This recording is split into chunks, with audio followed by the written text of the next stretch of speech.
guys, it's Tim, and this is Wrestling Unlimited, as it's Monday, and that means tonight was Monday Night Raw. So tonight's Monday Night Raw. I thought it was a really good show, easy to watch, and then, so the show was 2 hours and 36 minutes, and they do that big match with Drew McIntyre and Sami Zayn, and then Cody comes out, and they're like, Cody, we'll speak after the break, and I'm like, oh, we still got more show? But I didn't say it in a way where I was like, man, this feels long, like I've been feeling with these goddamn 3-hour SmackDowns. I look down, I'm like, dang, it's already past the 2.5-hour mark. I'm still feeling good. So I feel like the pacing of this 2 hour and 36-minute Raw was really good. I thought there was good wrestling on the show, a lot of good build for the Royal Rumble-ish. Could have been better, but not bad build for the Royal Rumble. Plus, we got all that news about WWE 2K25. I will be doing a breakdown of the trailer, but that probably won't come out until tomorrow, sometime probably either morning or early afternoon. I've already started going through it and finding some of the little Easter eggs in it, like Seth Rollins from WrestleMania 40 in the Shield gear. Or also one other interesting thing. Here's a big interesting thing that was revealed in the trailer. So everything in the trailer, gameplay-wise, was captured on PC. But the PC version is actually the PS4 and Xbox One version, not the current gen or next gen PS5 and Xbox Series X version, which is very interesting that what we're seeing in the trailer is not even the best that the game can look. Also, one other thing, that new island mode, which is basically like, what is it called? You play NBA 2K at all? I haven't played in a while. I haven't even bought the game in forever. Okay, because I was trying to remember what the court or the streets mode is or whatever, where you're just out and about. I know city I mode. know what you're talking about. I think it's hang on, let me look it up real quick. So while he looks that up, WWE 2K25 will have a similar version of that, but only on the PS5, the next gen version, the PS5 and the Xbox Series X and S version. So PC players, it looks like, from what this trailer revealed, will not even have access to that, which really, really sucks, because PC players are getting the last gen version of the game. Those are the big things that I noticed so far. And all the bloodlines in this game. Tamatonga Tonga Loa, Jacob Fatu, they're all in this game, which is awesome. Wreck some people as Jacob Fatu. Make him your WWE champion. It's called Explore the City Open World. Yeah, basically, yeah. There's a name for it. It's like City Mode or City something. Yeah, I do know a lot of people keep begging for that. And there's a lot of these like wrestling content creators are like, how would that work in a wrestling game? That's exactly what I was literally just about to say the same thing. How is that going to work? Because here's the thing. For the NBA ones, it's easy because you can just go up to the basketball court and play pickup basketball. What are you going to do? Walk up to the wrestling ring and do pickup wrestling match? And it's not even like you're in an arena. At least it doesn't look like it. You're on an island. Also, hold on. I want to pull up this trailer really fast because there's one other thing that I wanted to show and mention. We can scrub through it really fast, actually. Let's do that real fast. You can show it, but put it on mute, right? Well, I can't play the trailer, but we can like scrub through it. So are you allowed to like put it on pause and show the screenshots? Yes. Okay. Yeah. I'll pull it up for both of us to see. Let me mute it. Ooh, that was also loud. Watch it like one more time. Why is it keep? There we go. Okay, so let me do this so we can see it. So we're not going to play the trailer, but we'll scrub through it. Like this is right here. Trailer features a mix of gameplay and cinematic captured on PC and live action WWE footage. Again, that's the interesting thing, because the PC version is not even the best version of the game. So why not capture it on like a PS5? As we can scrub forward here.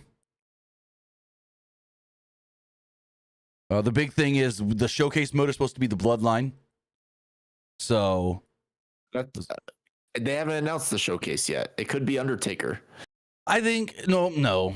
Everything that I'm hearing, and I know people that basically know people that work at 2K, they've told me, it's Bloodline mode. The showcase is the Bloodline. Whatever this Undertaker thing is, it's separate of that. It's extra. But the Bloodline mode, the Bloodline showcase is in the game.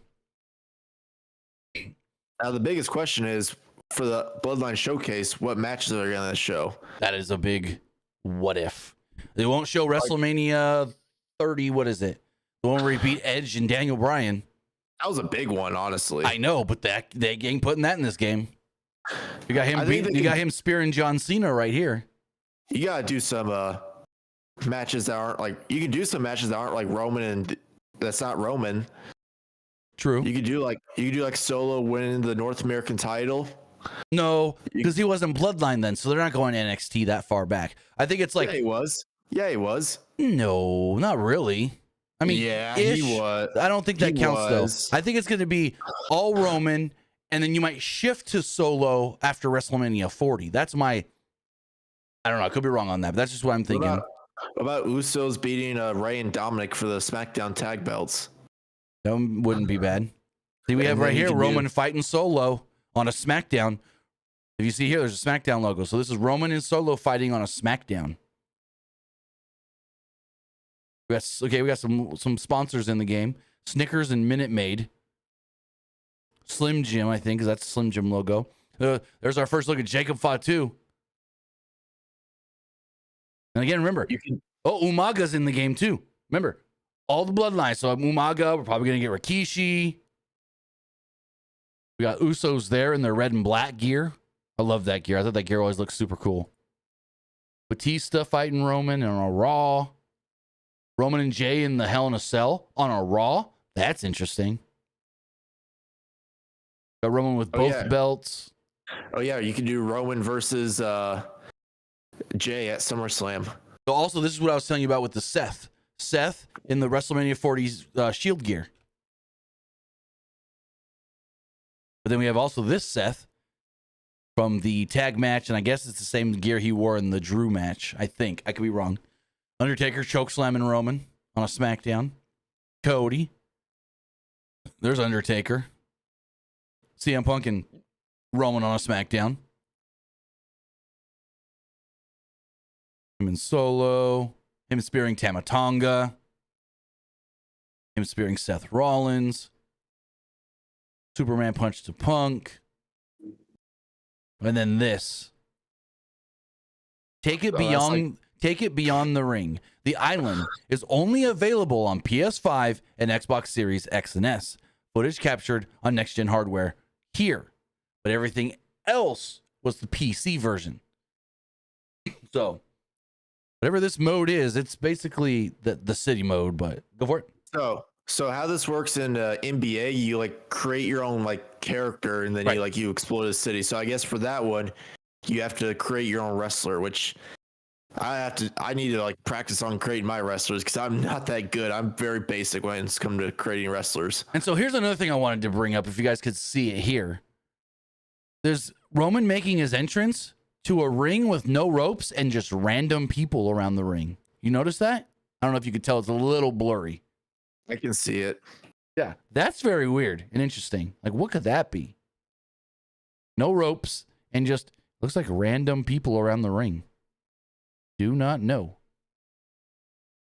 But I will be doing a full breakdown of the trailer. It should be up on the channel tomorrow. Can't guarantee exactly what time because I'm going to go through this like 3 or 4 or 5 times and see as much stuff as I can find. So, again, we will have a breakdown of the trailer up on the PWU Unlimited channel tomorrow. And yeah, with all of the... Go for it. Now, question. Yes. What do you think of both covers or all 3 covers? Okay, so let's pull those up. Actually, we can pull them back up from the... Here we go. We got them right here.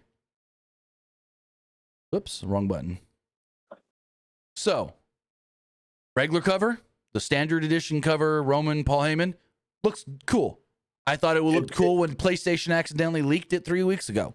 It was PC that accidentally leaked it. Well, no, it was both Steam and it was up on the... So, Steam had the regular cover version, but then also the PlayStation Store accidentally put up like the banner, which is the same thing as the cover.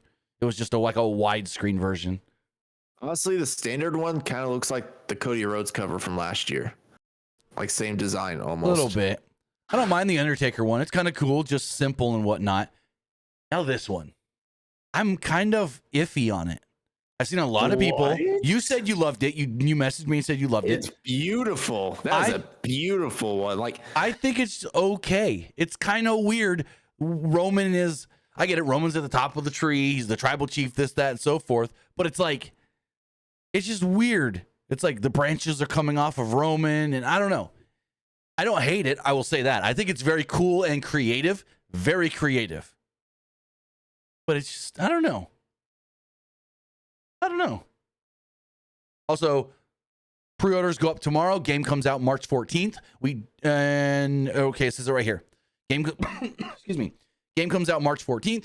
If you pre-order the game and get either the Deadman edition or the Bloodline edition, you will get early access 7 days early. Fuck. Usually it's like, get it on Friday, everyone else gets it on Monday. No. Now they're doing this bullshit of a whole week early. Damn. So if you pre-order those 2 editions, Bloodline or the Deadman, you get it on March 7th. You don't, you wait all the way to March 14th. Jesus Christ. And we don't have prices yet. We'll know prices. At least I don't think we know prices yet. I could double check. Go to the 2K website. Because I went and looked on the PlayStation Store already.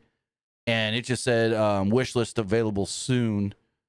Do we have prices for the game yet is my question. Let's go to... It's probably, knowing 2K, the standard one will probably be $60. Oh, no. On PS4 and Xbox One. On PS5 and Xbox Series X, probably be 70. I would not doubt if it's 70. I assume the Bloodline Deluxe one will probably be like 150.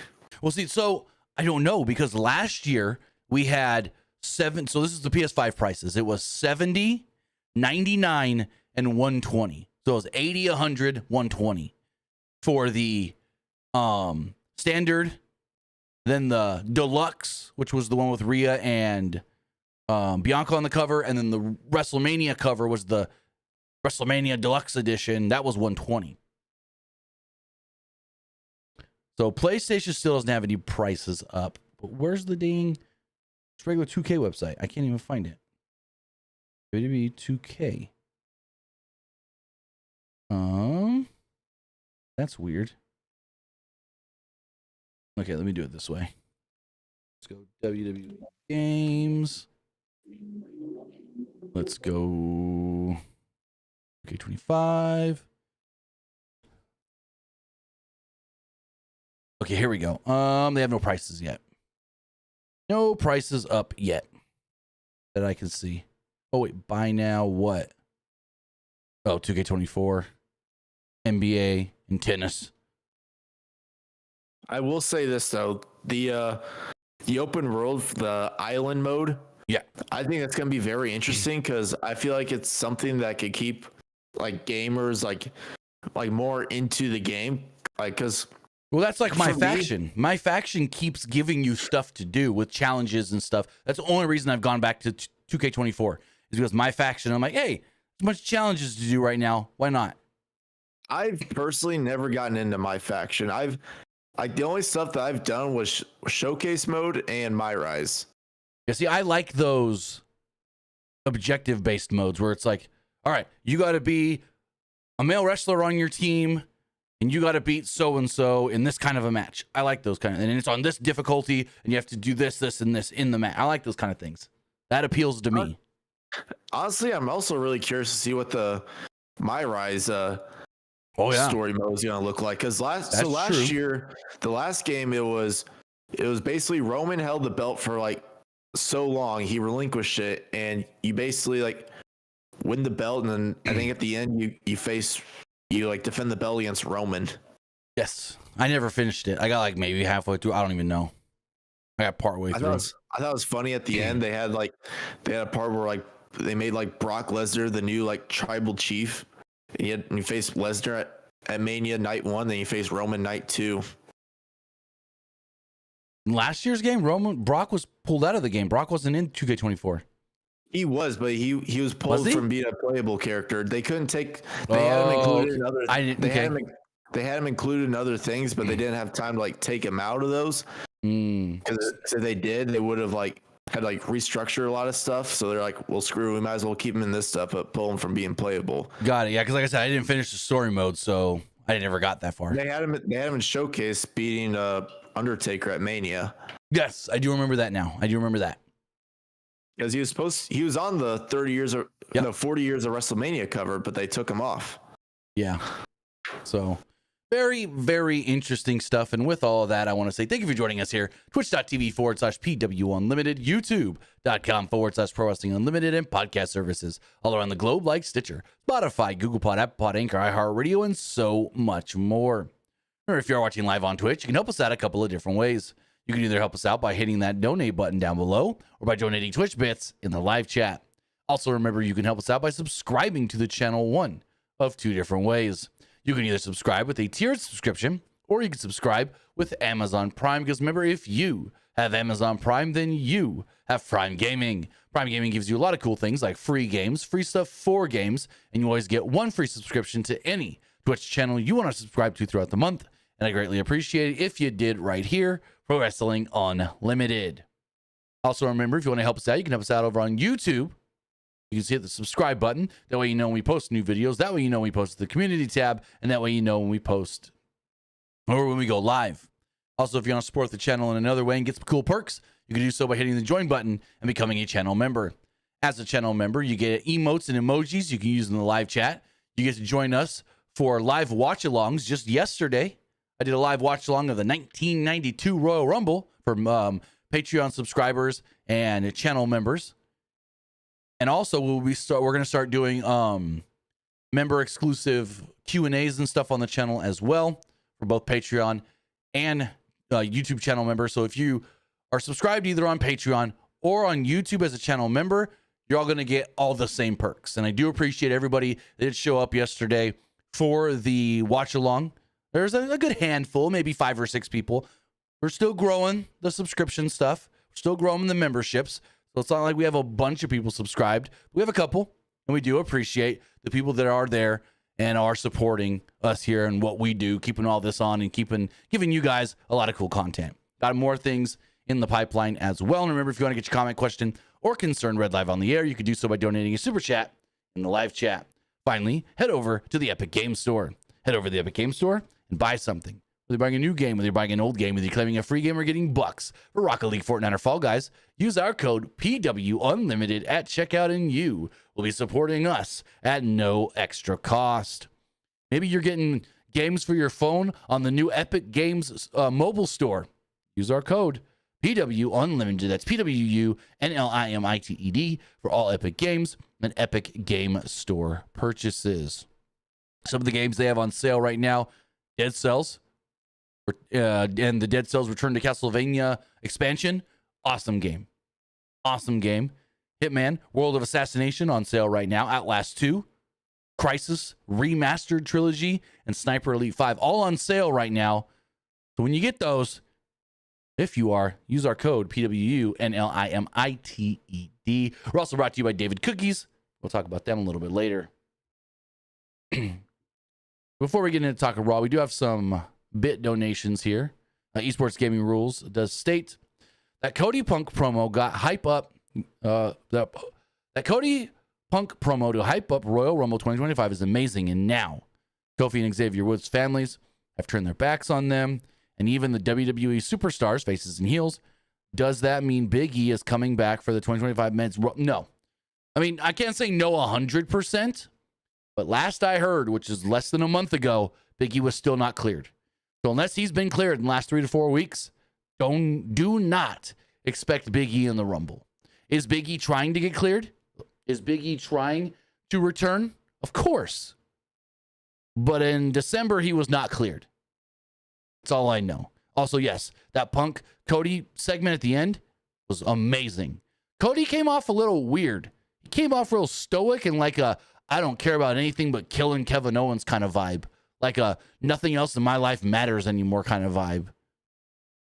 Well, Big E's also doing that voice stuff for Spider-Man. Well, that doesn't matter anything. I mean, CM Punk's doing movies and he's still a full-time WWE wrestler. CM Punk, I think, has a movie coming out or just came out. So I don't think that doesn't really mean anything, but that is cool. We don't know what character he is, but Big E is voicing a character in the new Your Friendly Neighborhood Spider-Man series that comes out this week on Disney Plus. He wouldn't say what character he is, but he says one of the hardest secrets he's ever had to keep. And apparently, according to the showrunner, Jeff Trammell, they've been recording lines for this show so far, it's like for so long that when Big E first started, he was still in his neck brace. So that tells you that was like 2 years ago when they started working on the show, which makes sense. Esports Gaming Rules also states Zelina Vega heading to SmackDown, and I would not bet her husband goes to SmackDown also. Okay, so here's a couple things with that. We would have talked about it later, but we'll talk about it now. Zelina Vega, I want to say that was the only transfer window they announced tonight, right? Did I miss something else? A-Town Down Under on Raw. Well, that was announced on SmackDown. So that's just continuation from that. I meant like anything new. That was the only new one that wasn't announced last week on SmackDown. Oh, I don't think so, no. Yeah, I didn't hear anything else. So I think this is a couple of things that it could be. And this is now just me speculating. Everyone's under the assumption Malachi Black or Aleister Black is coming back to WWE. I would assume he goes straight to the main roster and whatever brand his wife's on, so that would be SmackDown. But I don't think they're pairing the two of them together. I don't think so. I think she should go back with Andrade because Zelina Vega and Andrade is one of the best male-female pairings WWE has had in years. Just my opinion. But that's what I would do. And remember, I don't know if you watched SmackDown, Luke, but The Miz was talking. So basically, Nick Aldis told Miz, hey, you're here on SmackDown now. You might want to go find you some friends. And he tried to make friends with Andrade. And Andrade said something along the lines of, oh, I'm going to go find somebody else. Could that somebody else be Zelina Vega? I'd love it. I mean, how do you get to that? Do you have Zelina just like go straight to Andrade and be like we're back? I don't think you do it like that. But I think something happened. Or do you do some sort of like build to that? Maybe you have Andrade like lose a little bit, and then Zelina's like, you need help. Yes and no. You set him up with Legado del Fantasma, Santos Escobar, and Elektra Lopez. You have Andrade feuding with Santos. Elektra's getting involved. Andrade needs a female to combat Elektra. There you go. Jeez, I haven't even thought about Legado in a while. Oh, the Garzas are getting a huge push on SmackDown right now. Maybe not like huge, but they're featured every week now, which is awesome. And so they've got Elektra with them. In a while. I probably should, but I haven't watched SmackDown in a while. I wouldn't advise it because those 3-hour SmackDowns are brutal. Like they feel like 4-hour shows. They feel long as shit. And it could be because I'm watching it on Netflix internationally. And so half the time I'm not even getting commercials. Granted, they have more commercials than Raw does for the international version. But like when matches are going on, the match just keeps on going. So instead of an 8-minute match and in the middle, you can not pay attention. Nope, you're still paying attention because it doesn't stop the match. Also to go back to Zelina and Aleister Black stuff, I keep seeing a lot of people saying, oh, he's going to be in the Rumble. He's already done with AEW because AEW already wrote him off television. No, he cannot be in the Rumble because his contract is not up till late February, early March.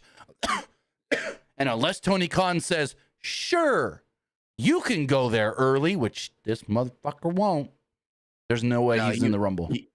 He won't. Unless... Legally, there's no way Aleister Black is in the Royal Rumble. Now, when does he show up? That's a different question. Probably like after Mania, maybe. That's going to be the end of April. Oh, never mind. That's a while. But remember, Andrade was in the Rumble last year, and then we didn't see him for a while. They saved him. So that's a possibility. It's a possibility. That's because they probably already had a bunch of stuff like they wanted to build towards for Mania. Right. So they said, let's just wait on using him full time till like after Mania. And then he says, Kai and Speed and the Twitch wrestling community are going to stream crazy for Royal Rumble 2025. That should be really cool. So we know that iShowSpeed is going to be at the Royal Rumble.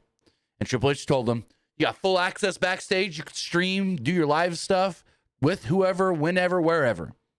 Well, then tonight, you probably didn't see this. Did you see the Pat McAfee Kai Cenat segment? No. Okay. So if you were watching on the US feed, you didn't see any of this. So they go to commercial at one point and they introduce Kai Cenat. He comes down and basically he's interviewed by Pat McAfee. And they're talking for a minute. And Pat goes, hey, you gonna be at the Rumble this weekend? And Kai's like, well, I don't know. That'd be cool. And Pat's like, well, let me formally invite you.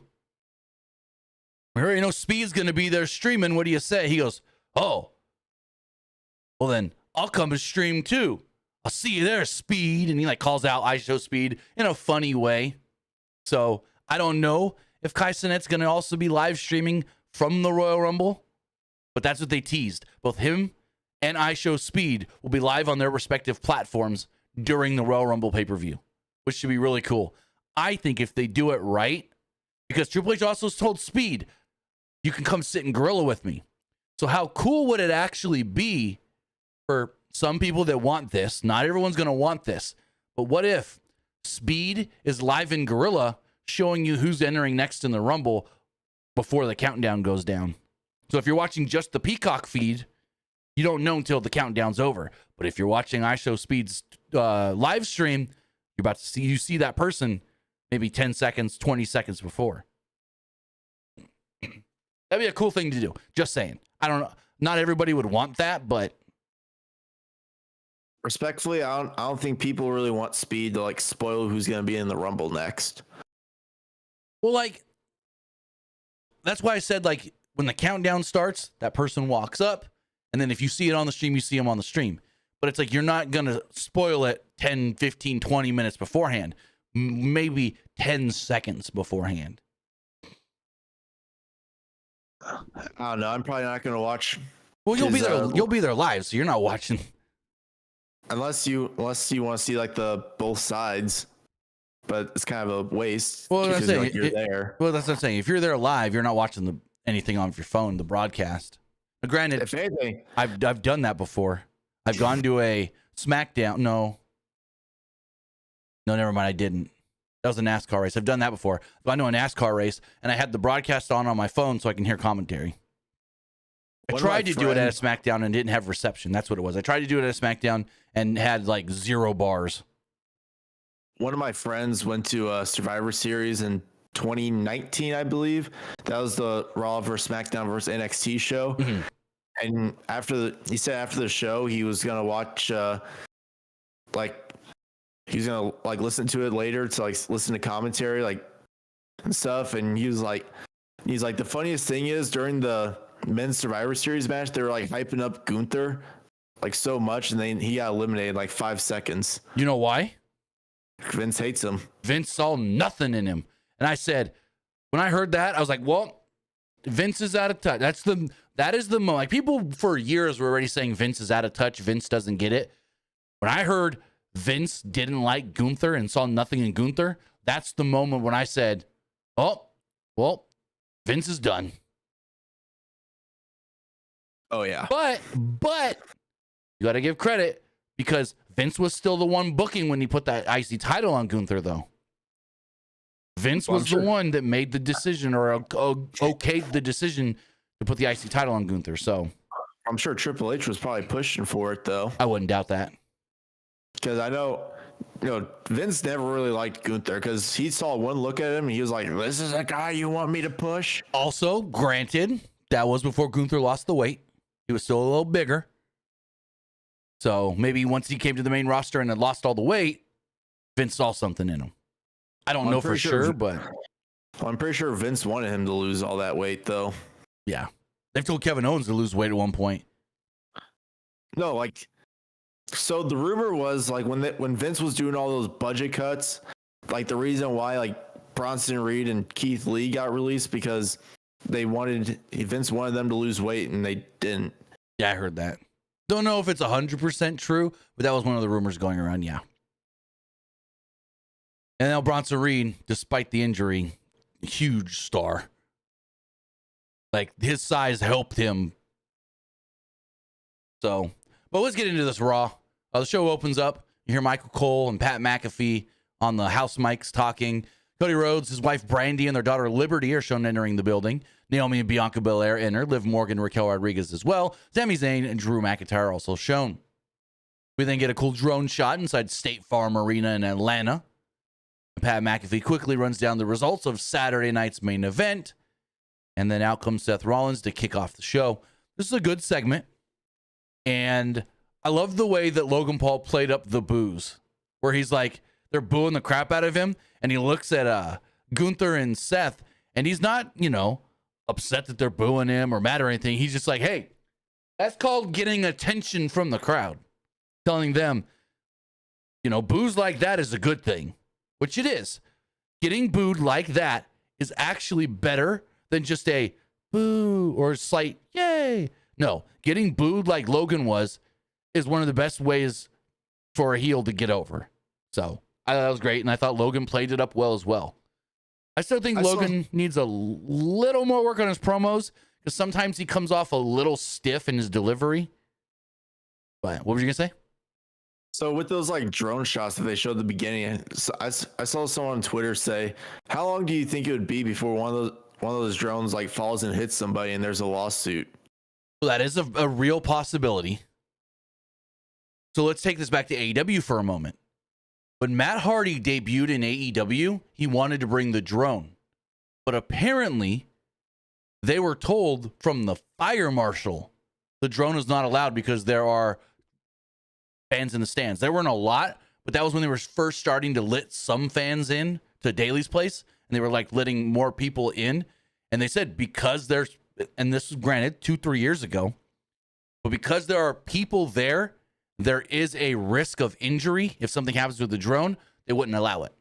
Now we know more about drones and drone flying and FOV drones and this and that. So it's more allowed in a way with the specific drone pilots and everything.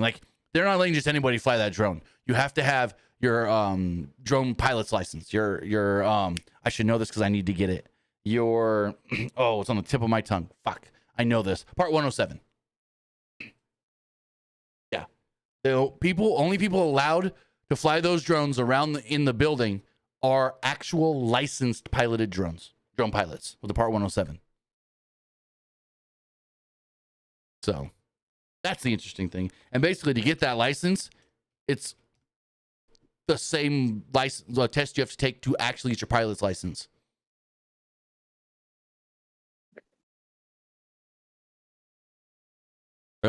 I've been slowly studying for it.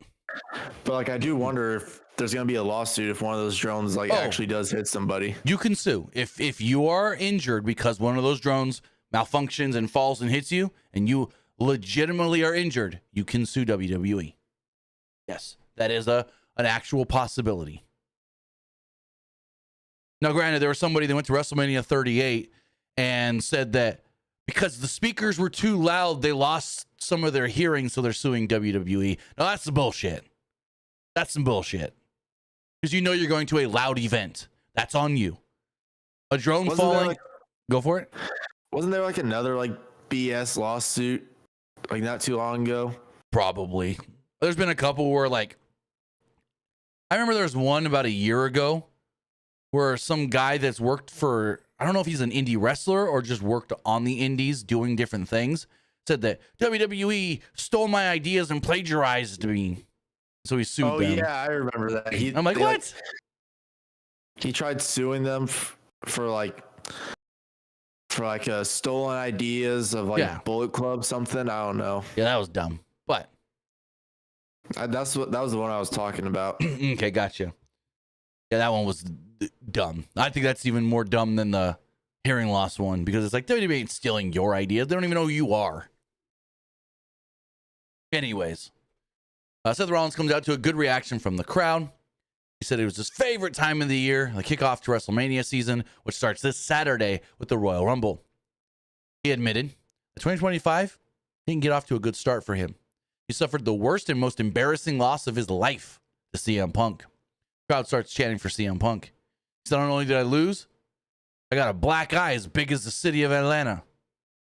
He said after the loss, he wondered who he was and who he wanted to be. But he knew who he was. He was Seth freaking Rollins. When he was the most focused version of himself, there was nobody on this planet better than him. He started his path to redemption when he beat McIntyre last week. And he'll continue it this Saturday.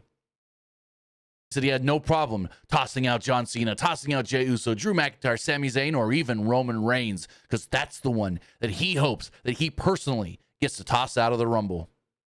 He said he dreamt of CM Punk being the final person in the ring with him so he can crush his dreams of making it to WrestleMania. He said the real question was, which title would he challenge for?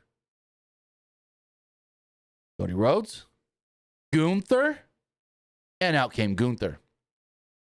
Gunther informs Rollins that he wasn't keeping the belt warm for him and wondered where Rollins would be, where Rollins has been while Gunther was the champion defending his title. He's like, I beat that clown Jey Uso. And the crowd starts yeeting and he goes, no. Don't get too excited because I beat his ass.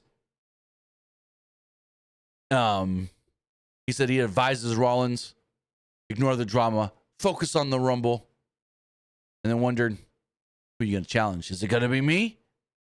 Rollins said the World Heavyweight title is the one that he held. He brought it into existence. Rollins wasn't Jey Uso. He wasn't Damian Priest. He wasn't Finn Balor, the guys that Gunther beat, because Gunther hasn't beat him. Gunther knew that he hasn't beat Rollins and called Rollins one of the best wrestlers to ever step foot in this company. But it's 2025, and you're no longer the best in the company. I am. Gunther wanted Rollins to face him at Mania so he could feel the same way everyone else has felt when they face him. Out then comes Logan Paul. Logan Paul interrupts. Comes out to decent amount of boos, but every time he speaks, they get louder and louder and louder, which is great. He was getting more and more heat throughout the segment. Paul says, talking about the Royal Rumble, I'm going to be in the Royal Rumble. And then he says the line that I don't think anyone else has ever said before. He said, it's not about me having to eliminate 29 other men. I only just have to eliminate one, the last one. And I'm like, hot damn. I've never heard that line before, but that's like the perfect Royal Rumble line. Because it is not, I got to beat 29 other men. 99% of the time, you don't. But him saying, I only got to eliminate one person to win. That's one of the greatest lines for the Royal Rumble, like for a Royal Rumble competitor ever. Because everyone always says the 29 men thing. But it's like, how many times has somebody won the Rumble and actually been in there with all other 29 guys? You know what I mean? So I loved that line from Logan Paul. Yeah, that's actually smart because, yeah, you really only got to beat like one guy, and that's at the end. Plus, it works with his character, the boxer character of, I only need one good punch to knock you out and beat you. One good punch and one elimination. So he says that he's going to be smarter than everybody else. He's going to win the Royal Rumble and then go on to the main event of WrestleMania. The crowd starts giving him the what treatment, and Seth kind of laughs at it. He then says, maybe I challenge Cody, maybe I challenge you, Gunther. And Gunther goes, wait, nope, I've changed my mind. I want you to win the Rumble, Logan, because I want to take you to WrestleMania and embarrass you. And the crowd loses it for a minute. They're like, yeah, okay, that's what we want. So, yeah, they're teasing a couple things tonight. They've teased Gunther and Logan, Gunther and Seth, and as we saw in the main event segment, they teased Cody and Punk as well. So I thought this was a great opening segment. All three guys did well. What'd you think? Oh yeah, I thought it was pretty good. I really enjoyed it. Man, Logan Paul was getting booed. He's getting Dominic boos. Speaking of CM Punk, though, Kathy Kelly interviewed him backstage. Punk said he didn't care about Paul and planned on winning the Rumble. He's like, I'll even throw you out if I have to, Kelly. And she kind of like wasn't expecting that line. And so she was like shocked by it. She's like, huh? So Sami Zayn walks up. And Sammy's like, hey, Punk, we go, we're friends. We go way back. I heard what you said about us not being on the same level, though.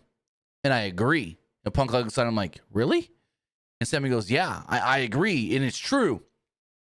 Because only one of us has main evented WrestleMania, and it wasn't you. I'm like, oh, sick burn. He then said that he'll see Punk in the Royal Rumble. Punk walks off, goes into some room or whatever, and Karrion Kross approaches Sammy. Kross basically advised him to listen to Kevin Owens. Don't just always think about, or he said, listen to Kevin Owens. Kevin Owens is a wonderful man, and he knows what he's talking about. Maybe you should also listen to Seth Rollins. Seth Rollins told you to not always think of others, think of yourself. And that's what the Royal Rumble is. Think of yourself and be for yourself. Do for yourself. Zayn was just like, yeah, I don't care what you have to say. Patted him on the chest and left. So they teased some sort of Sami Zayn, Karrion Kross thing last week too on one of the Netflix breaks. Not everybody saw that, but yeah. They're teasing maybe a Karrion Kross Sami Zayn program. Man, like something's gonna happen with Sami Zayn because a lot of people who normally feud with Karrion Kross, something like important happens after it. Kinda, yeah. So something's gonna happen with Sammy. We got an interview with Austin Theory and Grayson Waller in the crowd. They're now on Raw. They then showed us a bunch of celebrities in the crowd. Noah Centineo, Lil Yachty, 2 Chainz, Cuervo, Theory and Waller, and then the Creed brothers. Like, why the hell are they showing us the Creed brothers? I get showing us Theory and Waller because they're new to Raw. So it's like, hey, these guys got brought over in the transfer window if you didn't hear on SmackDown. But the Creed brothers, they're already on Raw. I don't know. Speaking of tag teams, tag team titles were on the line. The World Tag Team Championships were on the line when the War Raiders defended against Dominic Mysterio and JD McDonough. And oh my God, I thought JD killed himself. Oh yeah, JD like multiple times. Yeah, multiple times. So if you didn't see it or didn't pay attention or just missed it because it was actually kind of a quick spot, there's a spot where Eric was in the ring and Dom takes him down. JD then goes for a flip dive to the outside and he takes down Ivar, but when he does, the back of his head bounces hard, whips basically off the announce table. And so according to Fightful, Triple H called to the referee multiple times through the IBF thing or whatever it's called, the earpiece, and was like, is JD okay? Is JD okay? Check on JD. And JD kept telling him, I'm fine. Well, I'm going to pull up an image here from social media. I don't know if you saw this image or not, but hopefully JD's fine. Because, and I'll get it here in a second. Give me one moment.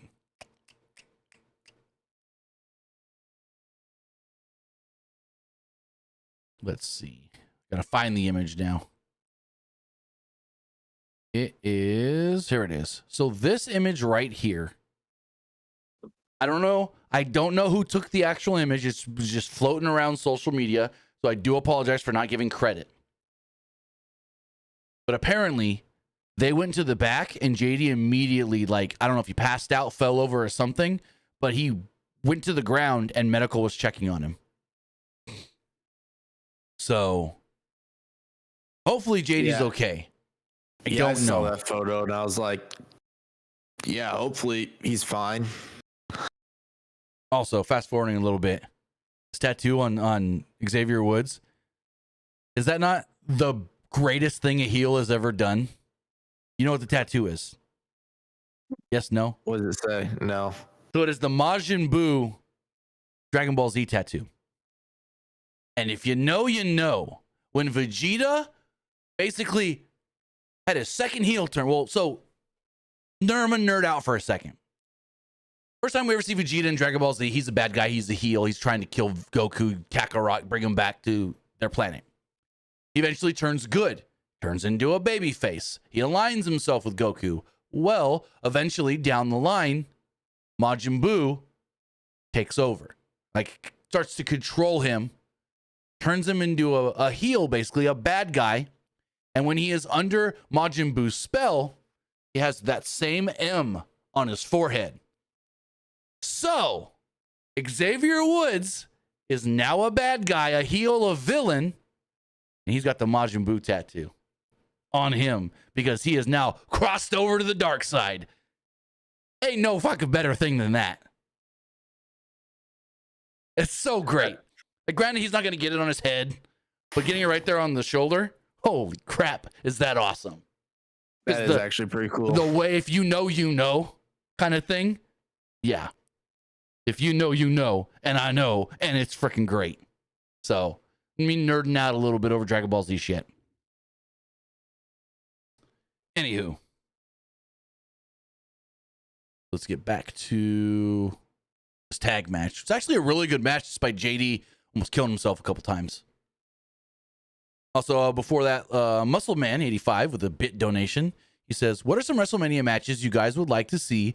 And do you think Cody or Gunther defend their title at Elimination Chamber? So let me get through this title match, and then we'll answer that question. That is a really good question that I do have a couple thoughts on. As far as this match does go, we already talked about the scary spot with JD. Bounced his head. Michael Cole freaked out and was like, hey, they're checking on him, but he keeps telling the referee he's fine. I don't know if that was him trying to relay a message to Triple H or just tell us, on TV, but it was a scary spot. Scary spot. Anyways, they did show a replay. They showed a slow-mo replay, which made it look even worse. We go to a break. Doctors are checking on JD during the break, and he just waves them off like, no, I'm fine. I'm good. Whatever. Eric and Ivar went for their finish early on, but McDonough ducked it and headbutted Eric. Ivar went to the top, but McDonough brought him down with a suplex. Cole said, McDonough must be the toughest man in WWE to still be going on with all this brutality. Dom eventually tags in, but Ivar hit him with a spinning kick. McDonough distracted the referee, and Carlito came down and spat the apple in Ivar's face. Pat called him the bad apple. This allowed Dom to hit a 619. McDonough followed this up with a moonsault. Dom hit a frog splash and got a near fall on it after Eric basically shoved JD into Dom and Ivar to break up the pin. Dom then went for another 619, but Eric tagged in, and they hit their War Machine finisher on Dom to pin him and retain the titles. The champions keep the belts. I thought it was a really good match. What'd you think?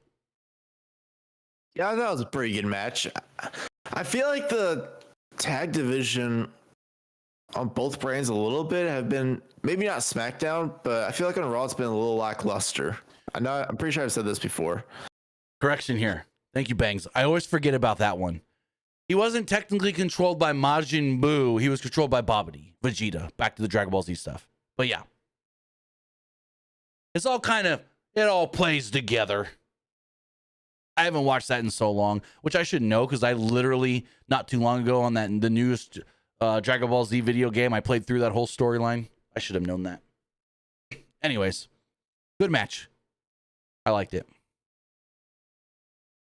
As far as Muscle Man's question, any WrestleMania matches you can see right now possibly happening? So I think one match that would be pretty awesome to see would probably be Charlotte versus Tiffany Stratton. I'm pretty sure that's been talked about. Yep.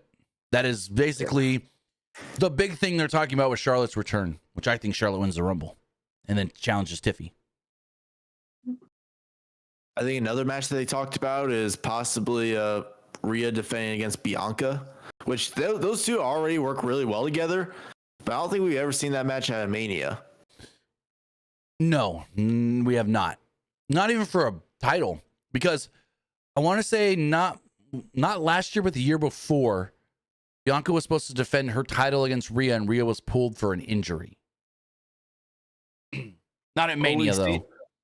We've seen Rhea versus Bianca for the NXT Women's title at TakeOver. Yes, but those two, not main roster. Go for it. They've well improved since then. Oh, for sure. But other matches, I think you can see. I mean, after tonight, I want Cody and Punk in the main event. Like after tonight, that's what I want. The rumor is Cody and Cena. So maybe Cody and Cena, Punk and Gunther. I don't know. I think one match I really want to see. I think you'll agree with me on this one. Rey Mysterio versus Penta. At Mania this year? Yeah. So Or they might do Penta versus Braun. that's what I was gonna say. They teased it tonight. Penta and Braun Breaker for the IC title, and Penta wins. That'd be awesome. That'd be awesome. I kind of want to see. I don't know what they know. do with Rey. I have no clue what they do with Rey Mysterio, to be completely honest. But it's like when we look on, go for it. Because they've always had a match for him at Mania like past few years. Yeah. But the him and Dom stuff is done. Oh yeah. The him and stuff with him and Santos is done. So now it's like, what do you do with him now? So if I'm thinking of other matches. You just have him sit in the crowd? No, he'll have a match. I just don't know with who. Maybe him and it is probably too far out to do it. They'll probably do it before we get to WrestleMania. But like him and Dragon Lee against the New Day. Maybe. Wouldn't be horrible. And I also think there's a good chance that give me one more thing. I think there's a good chance that Raquel and Liv win the tag titles before Mania and then go into Mania and defend the titles. Kevin Owens and Sami Zayn versus the Motor City Machine Guns. Ooh. Or them versus DIY. I would love it, but not this year. Because I would kind of prefer Kevin versus Sammy. They're teasing it. They're teasing it big. They're teasing it in the way of Kevin is trying to get Sammy on his side, but I think in the end, it's going to lead to Kevin versus Sammy. Whether that's Mania or not. But I think Kevin's trying to manipulate Sammy to get Sammy to help him. But in the end, it's going to lead to those two fighting. Would I love them for the title? Oh, hell yeah. I don't think that's the case. But a Sammy KO WrestleMania one-on-one match, I can see. My biggest question is, what are they going to do with Roman at Mania? Because I have no clue. There's a rumor of Punk. That was a match discussed late last year. Punk and Roman. If not, I have no clue what else. Because, and here's a little scoop ski. I'm not the first one to say this, but I have had this confirmed. I know why The Rock can't work Mania. Is it a movie? Yes. So in November, he finished filming Moana, the live action movie. But between now and May is when the Moana reshoots are scheduled for. So he can't risk getting hurt in that time frame and then have to delay and push back any of the reshoots that he's going to be needed for. The Rock has to stay healthy for Moana production. That's lame. If you remember, when he did that second match with Cena, he ended up with the hernia. He had to have surgery on it. It delayed the filming of Hercules and cost the studio over $1 million to push back all the filming. That's why when The Rock signs on to do these big movies, there's you can't wrestle in this time frame contingency most of the time, if not all the time. So I don't know. Like, I was kind of thinking maybe they did the Bloodline 2.0. Or I know they're not called that anymore, but what if they did that? Them versus Usos and Sammy. So you missed SmackDown 2 weeks ago then. So 2 weeks ago on SmackDown, Jacob Fatu and Tama Tonga were in the ring, and they hyped up Solo, brought Solo out. They gave Solo a microphone, and Solo just dropped it and walked out on him. So Jacob basically was like, well, screw that. I'm the one who's going to beat everybody's ass and this and that and da-da-da. And then that led to building up him and Braun Strowman for Saturday night's main event. So I don't know what is going on with Solo's group, but he walked out on them 2 weeks ago on SmackDown. So are we going to get Jacob versus Solo? I wouldn't hate it. And that's the big propulsion of Jacob Fatu going forward, because after Saturday night's main event, Jacob Fatu is a big-ass babyface now. If you saw the reactions he was getting, there's a video online of people losing their minds of him walking around outside after the show, them trying to get his attention.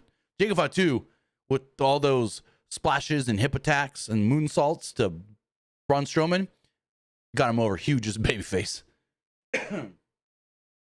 Just like it did for Bronson Reed. Since I already said I want to see Jacob versus Roman at Mania, that match probably won't happen anytime soon. No. Banks says for a Moana movie is whack. It doesn't matter what movie it is.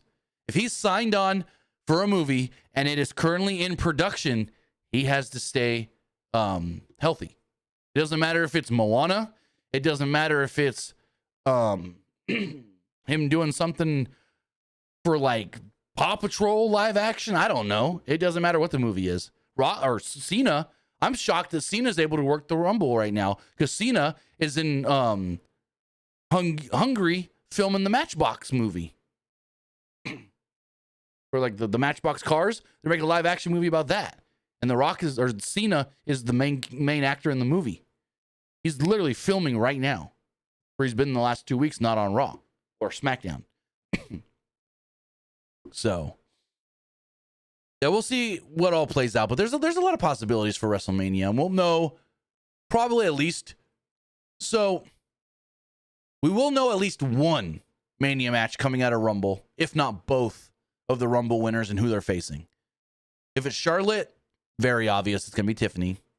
If it's somebody else, whether that's a Sammy, which I doubt, but whether that's a Drew, a Seth, a Punk, we may not fully know who they're going to challenge. I feel like if it's Drew, it's probably going to be him versus Cody. I can see that. But if it's Punk, I think it should be Punk versus Cody. If it's Seth, especially after tonight, it's probably going to be Seth versus Gunther. Yeah, because Seth has said he wants that world title back.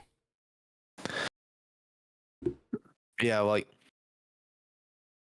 don't know. The Rumble is going to be interesting, because I feel like after the Rumble, for the most part, we'll probably know what the Mania matches will be. Now, Luke and I will be doing our Rumble predictions at the end of this, so I won't say too much more, and I'll just wait and tell you my predictions then. But I do have a slight prediction on who I think is winning the Rumbles and where that's leading to and everything. You know what's something I don't like, though? Oh. A lot of these champions in the Rumble, like we got Shinsuke as the United States champion in the Rumble. We've always had that. We've always had the secondary champions in the Rumble. Because, I mean, WrestleMania 6, Hogan and Warrior, IC champ, challenging the world champion. Yeah, but I don't know. I've just never been a fan of that, because that kind of makes that title feel like less important. Not necessarily, because when you think about it, especially back in the day, your Intercontinental Champion was supposed to be like your number 2, number 3 guy. So your Intercontinental Champion was supposed to be almost on the level of your World Champion. So, because I mean, ever since WrestleMania 6, they've been putting all the champions in the Rumble to tease another champion versus champion. Elevate that IC champion, that US champion. So, I don't mind it. I can understand where you're coming from, but it doesn't bother me. So in the back, Ludwig Kaiser approaches Pete Dunne. It seemed like Kaiser wanted to form some sort of like an alliance. I don't know. It was weird. And then they're approached by the New Day. Even the heels wanted nothing to do with the New Day. It was very awkward, and they just walked away. And then they were interviewed by Kathy Kelly. And this was funny because he's like, you know, we got Atlanta's favorite son here. And she's like, who? I don't see Braun Breaker. He's like, no. Atlanta's favorite. Austin Theory? He's like, no. Atlanta born and raised, their favorite son. She goes, oh, WWE champion Cody Rhodes. And Woods is like, no, me. I'm from Atlanta. And they talk about how he's going to face Rey Mysterio tonight. He's going to put the brakes to Rey, and his family's going to be sitting front row. Kofi goes, are they there yet, though? He's like, I got front row seats, and they better show up because I spent a lot of money for those seats. So that was funny. I'm like, you didn't spend shit. Those cop tickets. Pat, actually, you didn't see it, but later in the show, Pat interviewed Woods' family in the front row during one of the breaks. I did not see that. Yeah, it was during one of the commercial breaks. The New Day entered during a commercial and they were booed. Woods wanted the crowd to respect him because his family's here. They also said this is the first time his sister's ever seen him live in a match. That's actually insane. Because at first, Michael Cole goes, we got Xavier Woods' family here. It's the first time his sister's ever seen him. And he pauses for a second. And he goes, live in the ring. I laughed so hard. I'm like, what? His sister's never seen him before? And then he goes, well, live in the ring.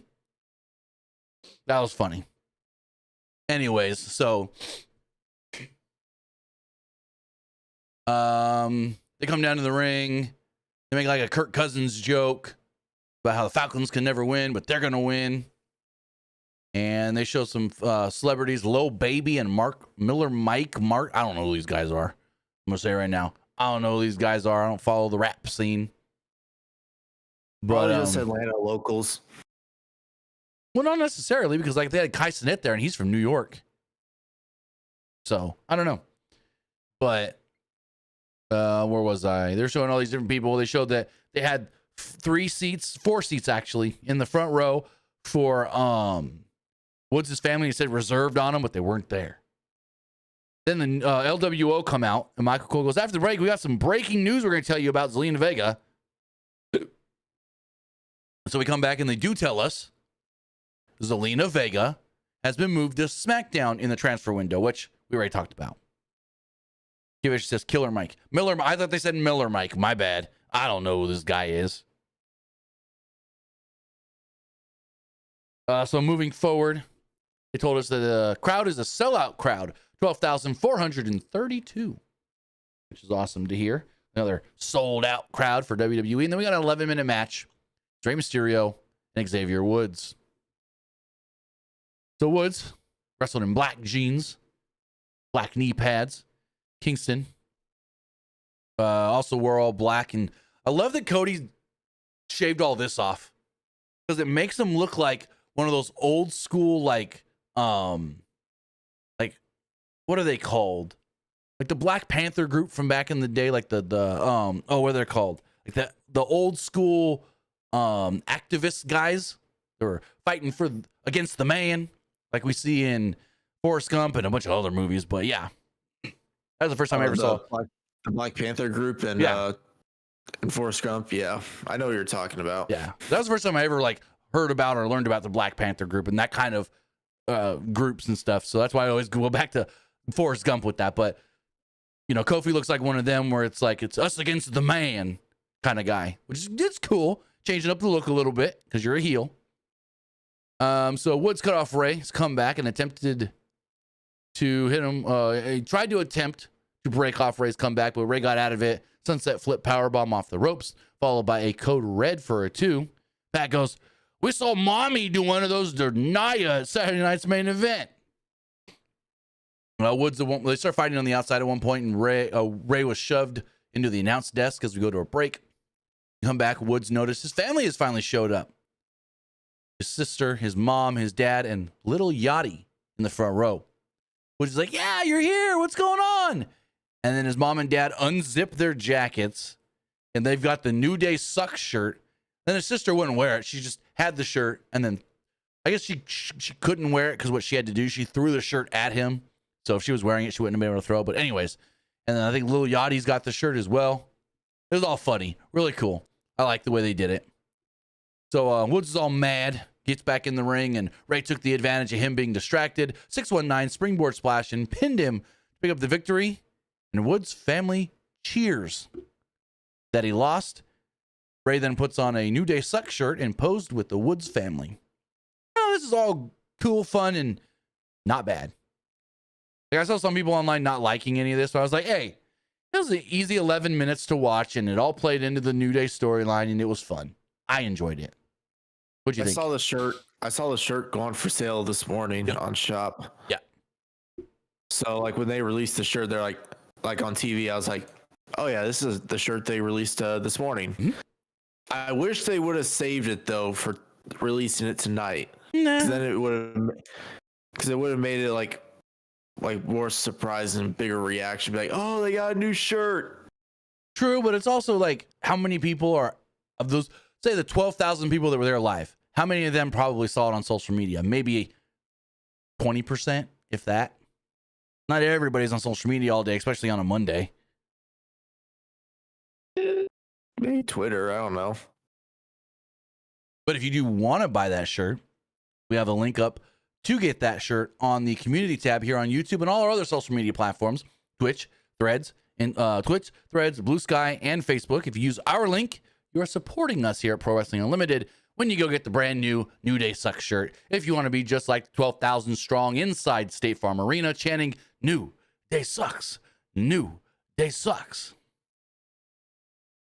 Actually, I can put the link in the live chat for you guys right now if you're interested. Do this.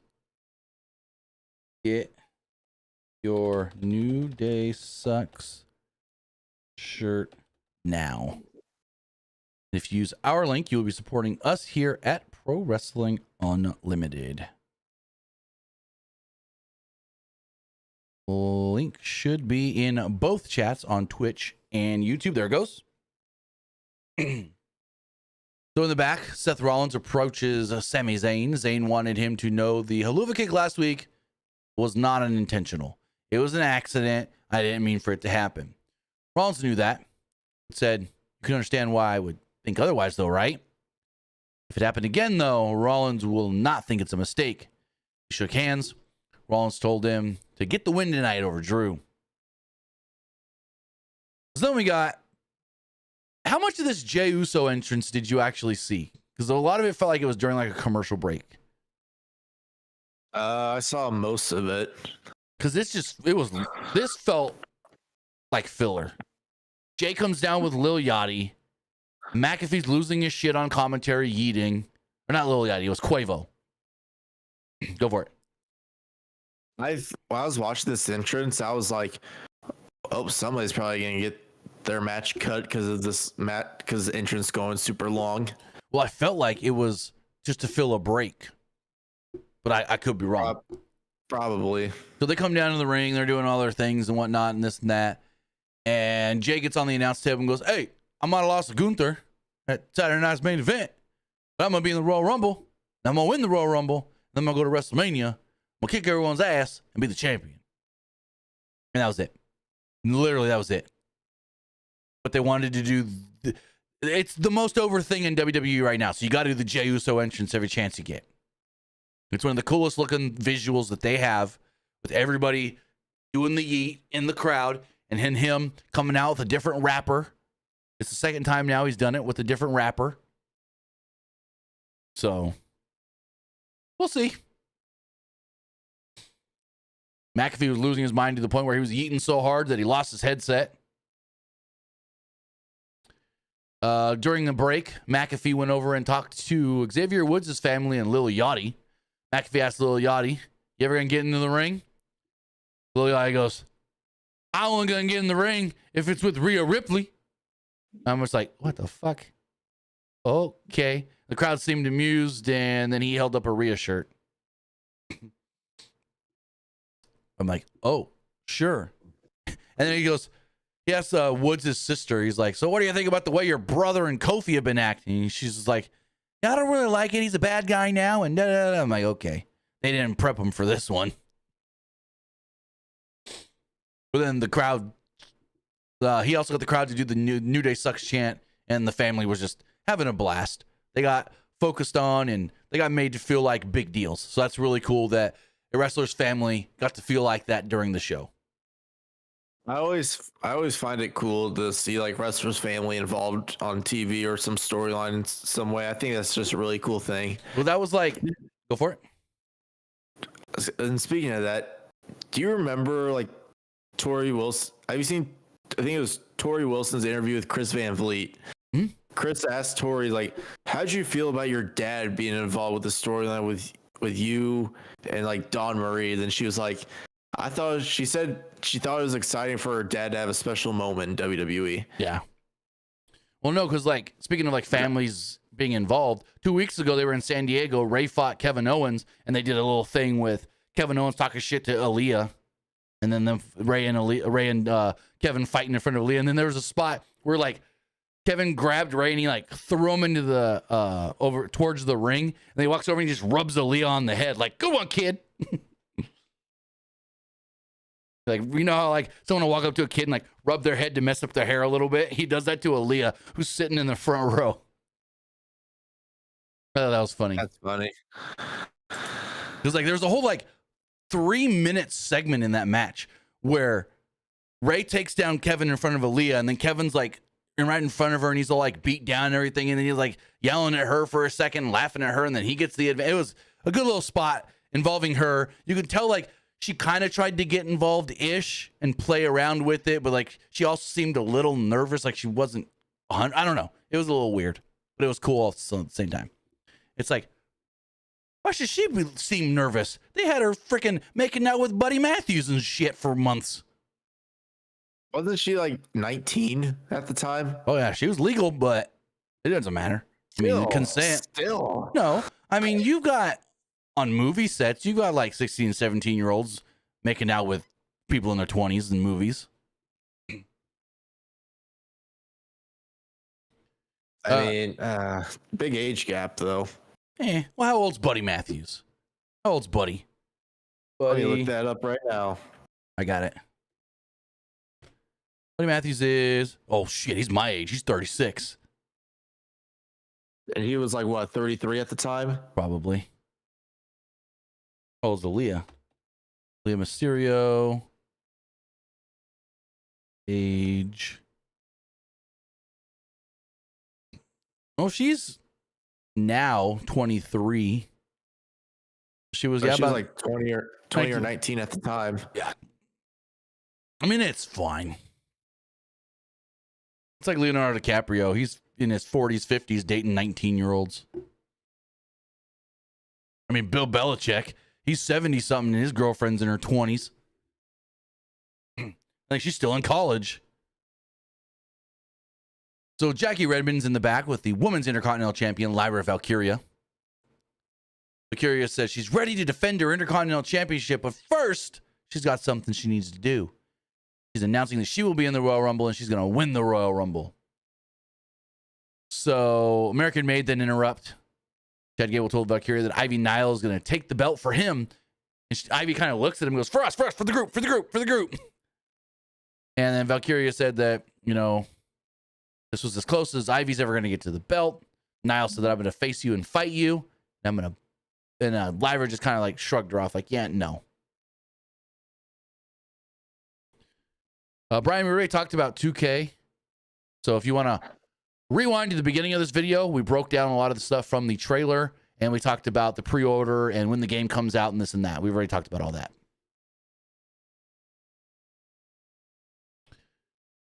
So then American Made go over and start making fun of Otis and Tozawa and Maxine, and it's just like, oh, this bullshit again? And he's like, Otis, looks like your ankle's healed up so you can do your TikTok dances. I was like, that was whatever. Cool. Esports Gaming Rules with a bit donation says, Charlie XCX doing the theme for Royal Rumble 2025. You know who that is? Who's Charlie XCX? No, I don't. Yeah, I have no clue who that is. Cool, I guess. I don't know. Hey, I can search that real quick and listen to some of her music if it sounds familiar. Go for it. Michael Cole plugs that Bianca Belair and Naomi will be defending their titles tomorrow night against the Meta Girls on NXT. And then we have a non-title match. It's Liv Morgan and Raquel Rodriguez against Bianca Belair and Naomi. Match goes 12.5 minutes. So Belair made the hot tag early on and ran wild. She took out Morgan at one point. Rodriguez tagged in and gave Belair a spine buster. Just a powerbomb to Naomi onto her and got a 2. Speaking of Liv Morgan is on this week's interview episode of Pod Meets World. It's the Boy Meets World recap podcast with Will Friedle, Ryder Strong, and Daniel Fishel, which is a great podcast if you love Boy Meets World. They go over old episodes. They're basically rewatching the entire 7 seasons of Boy Meets World, talking about each episode and giving their backstage analysis of what they remember and all that kind of stuff from the show. But then they also do interviews with either people that have been on the show, people that have worked on the show, or celebrities that are fans of the show, or that they've worked with, or other celebrities and actors that they've worked with on other projects. So really cool. They had Liv Morgan on this week. Pod Meets World. Have you ever seen the reboot Girl Meets World? Watched it all. Boy Meets World is my favorite show ever. What do you think of the reboot, though? It was okay. The issue was that it was hampered. So I can say right now, Michael Jacobs, who created Boy Meets World and created Girl Meets World, has stated that they were limited on storylines they were allowed to do and certain things they wanted to do in episodes because they were on Disney Channel. He said the show would have been slightly different if they would have either been on Freeform or ABC. That's what he wanted originally. He originally said, go for it. I would have just said just waited so you can go on an actual like streaming service and do whatever. Well, that was before any of the streaming services, because that show came out in 2014 and no one really had a streaming service other than Netflix. But yeah, no, Girl Meets World, that's the one thing about Girl Meets World. It was a fine show, but the writers and the producers and everything couldn't do everything that they wanted story-wise. Like, they had a lot of ideas that got shut down because they were on Disney Channel. Because there are actually 2 episodes of Boy Meets World not allowed to air on Disney Channel. The one where Sean and Corey get drunk and arrested. And I can't remember what the second one is, but I know there are 2 episodes of Boy Meets World when they do reruns or used to do reruns on Disney Channel. 2 episodes. It's the one with the girl. The one with the girl that's being abused by her dad and beat up by her dad. That one's also not allowed on Disney Channel. Those 2 episodes. The one from season. I thought you were gonna. Which one? I thought you were gonna mention the one where like Corey and Topanga like they spent the night at the school, but Mr. Feeney caught them and thought they were having sex at the school. Oh no, that one's fine. There's nothing wrong with that one. But it's the one about underage drinking, not allowed on Disney Channel, and a parent physically abusing a child, not allowed on Disney Channel. I mean, I don't know about the second one. I mean, I don't know. Yeah, there was a Disney Channel rule. Those 2 episodes were not allowed to air on Disney Channel, but every other episode aired on Disney Channel when they would do the reruns. But yeah, no. I mean, they had talked before. The Girl Meets World was stifled a little bit because it was a Disney Channel show. I mean, I've seen Full House on Nickelodeon, and they were showing an episode where a kid was getting beat up by his dad. Different. Nick at Night. Well, Nickelodeon's going to have a whole different set of standards than Disney Channel because that's just Disney. But also, Nickelodeon and Nick at Night are considered 2 separate things. Nick at Night is not considered kids' TV. So, different set of rules for during the day when you're watching Kenan and Kel. Honestly, who remembers like Nick at Night? You're watching shows like George Lopez, Kenan and Kel. Bro, I'm 3 seasons in on a George Lopez rewatch right now because I love George Lopez. Have you seen his new show on NBC? I've seen like bits and pieces of it. Yeah, his new show on NBC with his daughter, his real life daughter, is really good. Crazy that it's like the first thing she's ever acted in too, and you would think she's been acting forever how good she is. Yeah, dude, George Lopez looks completely different from his old show. Yep. But yeah, I've been watching that, and I'm like, you know what? I'm gonna go back and watch old George Lopez because I never missed an episode of George Lopez and always watch the reruns. And so I'm like I'm into season 3 now of a rewatch on Peacock. Back to this match though, we got a little sidetracked there.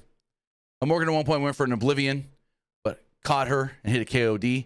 However, Dom distracted the referee when Bianca tried to make the cover. Belair then wiped him out with the big slingshot dive, crossbody to the outside. Naomi hit a split-legged moonsault, tried to go for the pin. 1-2, Raquel pulls out Liv, breaks up the cover.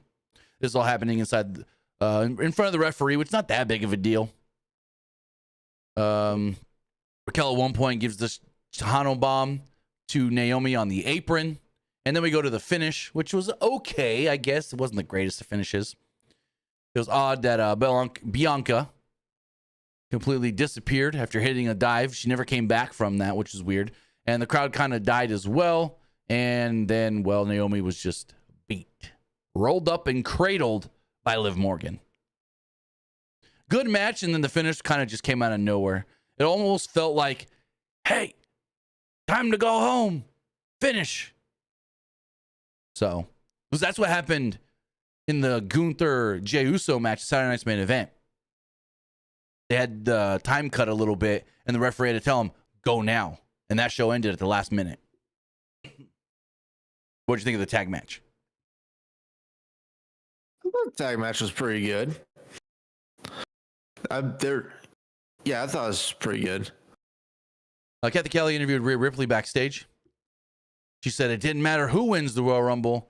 She's going to brutalize them at WrestleMania. Bayley then comes up and goes, hey, I'm the reigning defending Royal Rumble winner. I might go back to back, and if I do, I might challenge you.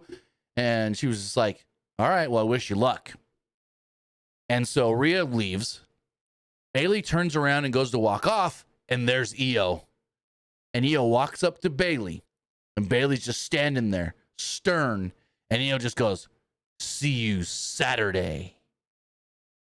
So that was our hint of, well, Io's in the Rumble. Also, we know she didn't say it, but Ivy Niles in the Rumble as well. She was on the graphic. We then got go for it. I'm honestly curious what Bayley will do at Mania, because I assume she'll have a match. I have no idea. Bayley versus Chelsea Green. Oh, that's not a bad idea. Get over this goddamn Meechin shit this week. Because finally we're getting the last Meechin-Chelsea match on Friday, and I hope Meechin doesn't win. No offense. I mean, she's fine. She's fine, but she's lost to Chelsea twice with the title on the line now. Yeah. So she even said it. It's really hurting her. She said it. She said, Nick Aldis is giving me my last opportunity at your title. So. Bayley versus Chelsea Green. Maybe Bayley wins the belt. I wouldn't hate it. I think it would be a really good match. Like if you let Chelsea go out there and have a good Chelsea match with Bayley and not do any comedy stuff, and you let them go have the match we know they can have, it'd be a really, really, really good match. I'm curious to see what they do with Lyra with the belt. Yeah, that they haven't teased anything. I almost said Lyra versus Jade, but I'm like, I don't know if I want Jade with any of the women mid-card belts, because that might end up being Jade and Naomi. If Naomi's whoever the attacker is, whoever attacked Jade, Jade's gonna fight at WrestleMania. At least that's what Naomi. I think. So we got a Penta video package, hyping him up and the fan reaction he's been getting. And I'm like, oh, this is all we're getting a Penta tonight? Penta's not even live on the show? All right, cool, whatever. You can't have him on every single week, even though you should. We then get the rundown for the Royal Rumble, 30-man Rumble, 30-woman Rumble, Cody and KO in a ladder match for the WWE Championship, and a 2 out of 3 falls match, DIY versus Motor City Machine Guns for the WWE Tag Titles. That's going to be an amazing match. Yeah. You don't go 2 out of 3 falls with guys unless you know that they're going to deliver, and these 4 are going to deliver. I said it the other day. The only way that this match could probably, this match is going to be great, 2 out of 3 falls, but you know what would make this match even better? And I don't know if they would ever do it in WWE, but now that they have that TNA partnership. Oh, I know what you're talking about. The match they do with the X Division title. Give me an Ultimate X match, DIY and Motor City Machine Guns. How freaking great would that be? Did you see that clip of the Ultimate X match with Motor City Machine Guns versus Generation Me, where they had Chris Sabin on top of a table with one of the Young Bucks? Yep. That was going viral a week or 2 ago. Yeah, that would be great. DIY Motor City Machine Guns in a freaking Ultimate X match. Whoo, boy. But no, this match would be great. Better. What? Motor City Machine Guns versus Fraxium in an Ultimate X match. Yeah. Well, they're teasing Fraxium and DIY in NXT. Because DIY showed up last week on NXT. We're scouting Fraxium. They're like, you think you're the best tag team there is? They're doing something with DIY and Fraxium. I think, I'll say this for predictions, actually. I'm going to say this for predictions. So they're running down the card, and all of a sudden the crowd loses their mind, and we don't know why. So they cut from the graphics, and Pat goes, well, we know now why the crowd's going crazy. Paul Heyman's coming out here. Paul Heyman makes his way out to the ring. He talks about Roman Reigns, says he's the OTC, but not really because he's the tribal chief and all this other stuff. And he talks about Roman, and then he says, and only one man is the rightful man to take this company forward and so forth and whatnot. And then he goes, and they get the little pyro banner falls, and we see the cover for WWE 2K25, which we got 3 weeks ago because, well, Steam accidentally leaked it. Yeah, geez, thanks, Steam. Well, Steam leaked the cover, and PlayStation leaked the banner, which is the same thing as the cover, basically. Remember for 2K22, someone leaked that cover? That was the Rey Mysterio one. Oh, yeah. It was someone who normally leaks, like, stuff for, like, electronics and whatnot. Yeah, I don't remember who, but I know what you're talking about. Because I remember you were talking about, like, you were kind of iffy on whether to believe that person or not. Well, because I was iffy just overall Ray being on, like, Ray on the cover. What? Huh? But then we got that Ray showcase. It was really fun. The cover was beautiful, though. Oh, no, the cover was great. Cover. Yeah, no, great cover. I wasn't, before it was announced, I wasn't sold on Ray being on the cover. I was just like, Ray? Oh, okay, cool. I mean, when it comes to, like, cover stars, they kind of want someone to be on the cover that people, like, outside of wrestling also know. That's why Cena was on the cover after Ray. Yep. And I think this might be, other than on those years where we had, like, multiple people on, like, the SmackDown versus Raw covers, this might be the quickest someone has doubled up. Like, Roman was on the 2020 cover with Becky, and now he's back 2025.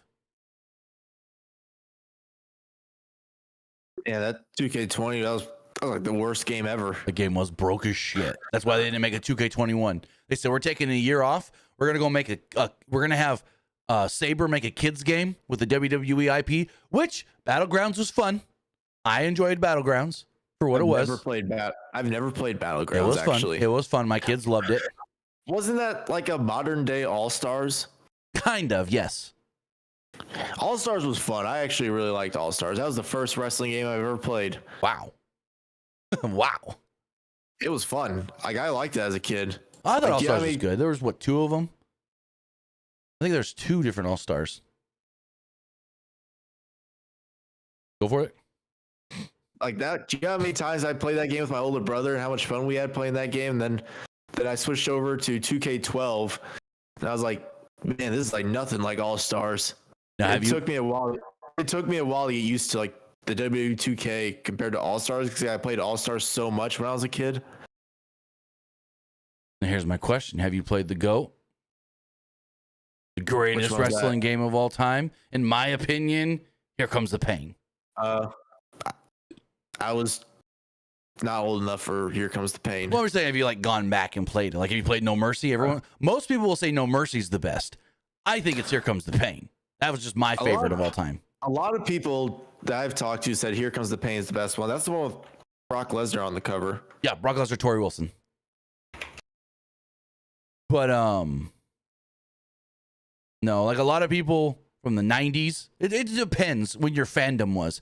If you're a wrestling fan in the 90s, you're probably going to say No Mercy. If you're a wrestling fan more in the 2000s, early 2000s, then you're probably going to say Here Comes the Pain. And it also depends, are you a Nintendo guy or are you a PlayStation guy? Because also, SmackDown 2 had one of the best season modes, because you're a wrestler and you're just going, and it never ends. This season mode can go like 100 years. And it's just you working your way up the ranks. There was a ranking system. You work your way up to the ranks for the IC title or the European title. like SmackDown 2 had a really fun season mode, which now is basically like universe mode if you're not in control of it. Like what universe mode is now when you are just a wrestler and not booking is what SmackDown 2's season mode kind of was. Where it's like there's a show every week, you're on the show, you're in charge of a wrestler, and it just goes and goes and goes and goes and goes.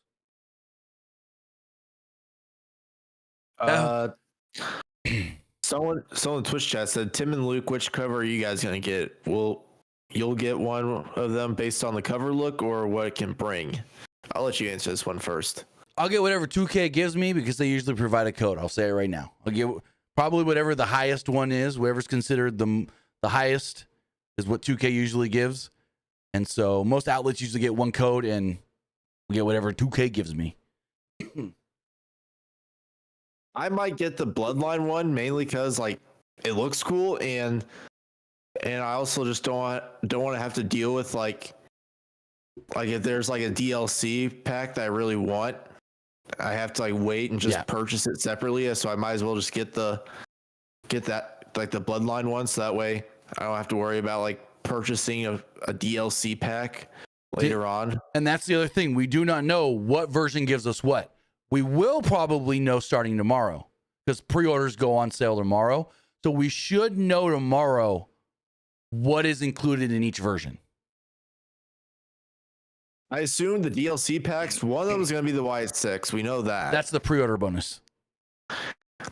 A lot of people keep saying they want like a TNA pack. That would be cool. I don't know if it's going to happen though.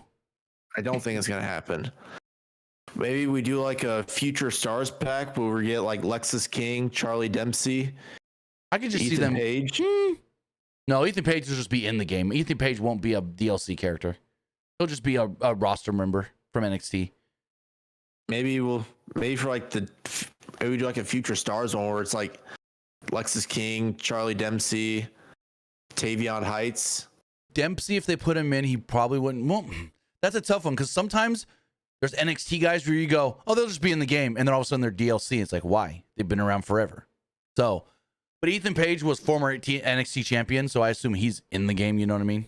He's been around long enough. Oh yeah, Femi has to be in the game. Well, he was in this last game as DLC, so he should be in the next one. No, I don't think he was. No, he wasn't. Femi. He wasn't. I thought he was in the well, maybe not. No, he wasn't. Oh, well, I'm wrong. I thought he was in the game as DLC. Huh. I must have just saw something where someone made a perfect creation of him then. Someone literally just made like a perfect creation of him and everyone was just downloading it. Oh, there are some of these creators that make creator wrestlers of real wrestlers that look better than what 2K gives you, which is crazy. Like I've seen someone make like a perfect Jay White. I've seen someone make like a like all these really good, all the like Kenny Omega. Yeah, all the AEW wrestlers that they make, it's like holy crap. Someone made like a really good Okada. But once we get more news tomorrow, we will let you guys know. I'll make a video. I'll probably have 2 2K videos out tomorrow. One about the pre-order stuff, what you get in each pack, and then we also will have I'll be doing a breakdown of the trailer as well and what we learned from this trailer that came out tonight. And we might even get another trailer. We might get another trailer tomorrow. Probably not. I don't know. We'll see. Also, I haven't heard anything. Usually at the Royal Rumble, they bring in creators to play the game early. I haven't heard of anything for this year. I don't know if they're doing that again this year. They did it last year. I don't know if for this year though. I don't think they're doing it this year because I know in the past they always brought guys like a John Blood, Chris Danger, BD. Well, see, last year we didn't even know about it till like the day before when finally those creators started tweeting, "Hey, I'm going to the Rumble this week for 2K stuff." So we might know later in the week. So moving forward, Paul Heyman's there. He's talking about Roman Reigns. He said Roman Reigns is not thinking about, himself as the tribal chief. It's him versus everybody. He's gone back to the old mantra. In the Royal Rumble, it is 1 versus 29. Roman Reigns is only here for himself and nobody else. He said Reigns is the biggest star in WWE, the biggest star on Netflix, the biggest star on planet Earth. And when Elon Musk sends us to Mars, Roman will be the biggest star on Mars. Drew McIntyre then comes out. He comes out before Heyman can leave, and he stops Heyman from leaving, and Heyman gets nervous. But McIntyre told him, hey, relax. I'm not going to do anything. I'm not here to do anything with you. I got a match with Sammy, and I thought I'd come out and talk to you first. Crowd shouting, we want Roman. McIntyre said that he was responsible for all the success that Heyman was having. The crowd chants, we don't care. McIntyre said, you will care. And he called himself the daddy of the bloodline and said, quote, I hate it, but I'm the catalyst of all of this. McIntyre said that he eliminated Reigns from the Royal Rumble in 2020 and slayed the Beast at WrestleMania. The Beast was Heyman's client at the time.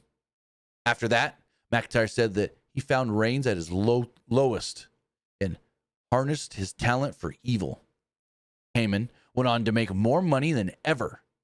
Heyman was even on the video game cover because of Roman, which he's on there barely, but he's on there. And he said McIntyre just wanted a thank you from Paul Heyman for all the success that they've had. Heyman thanked him and said, you're crowding me right now. McIntyre backed off, but asked Heyman, do me a little favor. Tell your boy that I'm going to target him and toss his carcass out over the top rope on Saturday. Heyman sarcastically goes, he goes, yeah, okay, I'll give that message to Roman. And he goes, I ain't talking about Roman. Talk about your other boy, CM Punk. And Heyman turns white as a ghost, looks kind of scared, and leaves the ring in a panic. Are we to think that Heyman's going to turn on Roman and align with Punk, but Drew already knows? Drew sees the tea leaves before Roman? Is this how we're getting to Roman and Punk at WrestleMania? Because Heyman turns on Roman to align with Punk? Punk would have to be the heel, right? That would turn Punk heel, right? He'd be a heel in the storyline, but people would still keep cheering for him. Yeah. Honestly, let me ask you this. Is there even like for like half of the time, does like heel and babyface for like half of the time matter? Because a lot of times people will start cheering for the heels a lot. Like half the time. I know sometimes. Yeah, it depends on the story. It's like case by case situation nowadays. Back in the day, yes. Nowadays, not as much. Because nowadays, people a lot of times will cheer for the heels. Like, people cheer for, like, I know when Roman was a heel, people would cheer for him because he was like the beloved heel. And they would boo him when he was the babyface. So Jackie Redmond interviewed Braun Breaker backstage. He called half of the Royal Rumble old senior citizens. So I'm going to get rid of them quick. Said they'd realize they're no match for this badass. It's not 2014 anymore. He declared himself winner of the Rumble already. And then he was interrupted by Penta. Penta was wearing a suit and his mask and did the Cero Miedo. And kind of looked down at the IC title. Crowd chanted it with him. And yeah, we got a tease of Penta challenging Braun Breaker for the Intercontinental title. Oof. That should be really good. Oh, yeah. In 6 months, also give me Braun Breaker and Phoenix. If Phoenix is healthy, oh my God, a Braun Breaker Phoenix match would be amazing. I think I offended someone today when I told them that I think Phoenix is a better wrestler than Penta, and they got really upset. 100%. Penta's the better personality. Phoenix is the better in-ring worker. 100%. Most people will say that too. Most people would probably agree. So we got Sami Zayn and Drew McIntyre. This match went 14 and a half minutes.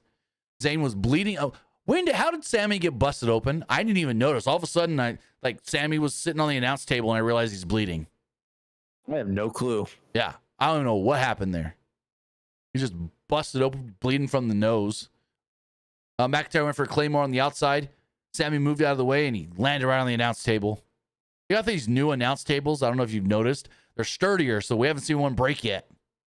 Yeah, these announce tables have been taking a beating lately. Yeah, they got these new ones, and I want to see someone go through them and see how they break. During the break, McIntyre chucked Zayn into the barricade. Zayn and his bloody face managed to crawl back into the ring and break the count. However, after a break, McIntyre hit a spinebuster for a 2 and a sit-out powerbomb for a 2. Zayn came back with a sunset flip powerbomb out of a corner and got a 2 off of it. At one point, Zayn went to the top, but McIntyre brought him down with a suplex, which was a really cool spot. Because, like, Drew was hanging in the tree of woe, basically. Sammy went to the top, and then Drew did that spot that he does where he basically does the sit-up, grabs him and throws him. But this time, instead of doing a German, he did a regular suplex, which is even more impressive. He tried to go for a Claymore, but Zayn countered into a cradle and got a 2. McIntyre ran shoulder first into the post, and Zayn hit an exploder into the turnbuckle. Zayn went for a haluva kick, but McIntyre dodged it. Covered Zayn, feet ups on the second ropes, pinned him 1, 2, 3. Cheating ass won their 11th straight match against Sammy. These two have had 11 matches. Sammy's never beat Drew. Drew wins every time. Here's the thing. They played that up hard tonight. That Sammy's never beat Drew. What if? Think about this, because this was supposed to be the Mania match last year before everything got shuffled around with the Punk injury and the Cody Rock stuff being moved back. What if it's Sammy and Drew at WrestleMania and Sammy finally beats Drew at WrestleMania? I have no clue what's going to be at Mania, so I don't know. I mean, I wouldn't hate it. Because at one point before everything got shuffled around, before Punk got hurt, so originally it was supposed to be Rock and Roman, Punk and Seth. Those are your two big Mania matches. Cody was going to get injured and not work WrestleMania. Then Punk got hurt, so they were going to move Cody to work Seth. And then that left Drew and Sammy were going to work together. And then when Cody got put back with Roman, they did Drew to Seth, which then actually worked out for Sammy because Sammy ended up getting Gunther and winning the IC title. So in the end, it all worked out great for both McIntyre and Sami Zayn because they both won belts. But regardless, at one point, paper said Drew McIntyre and Sami Zayn WrestleMania.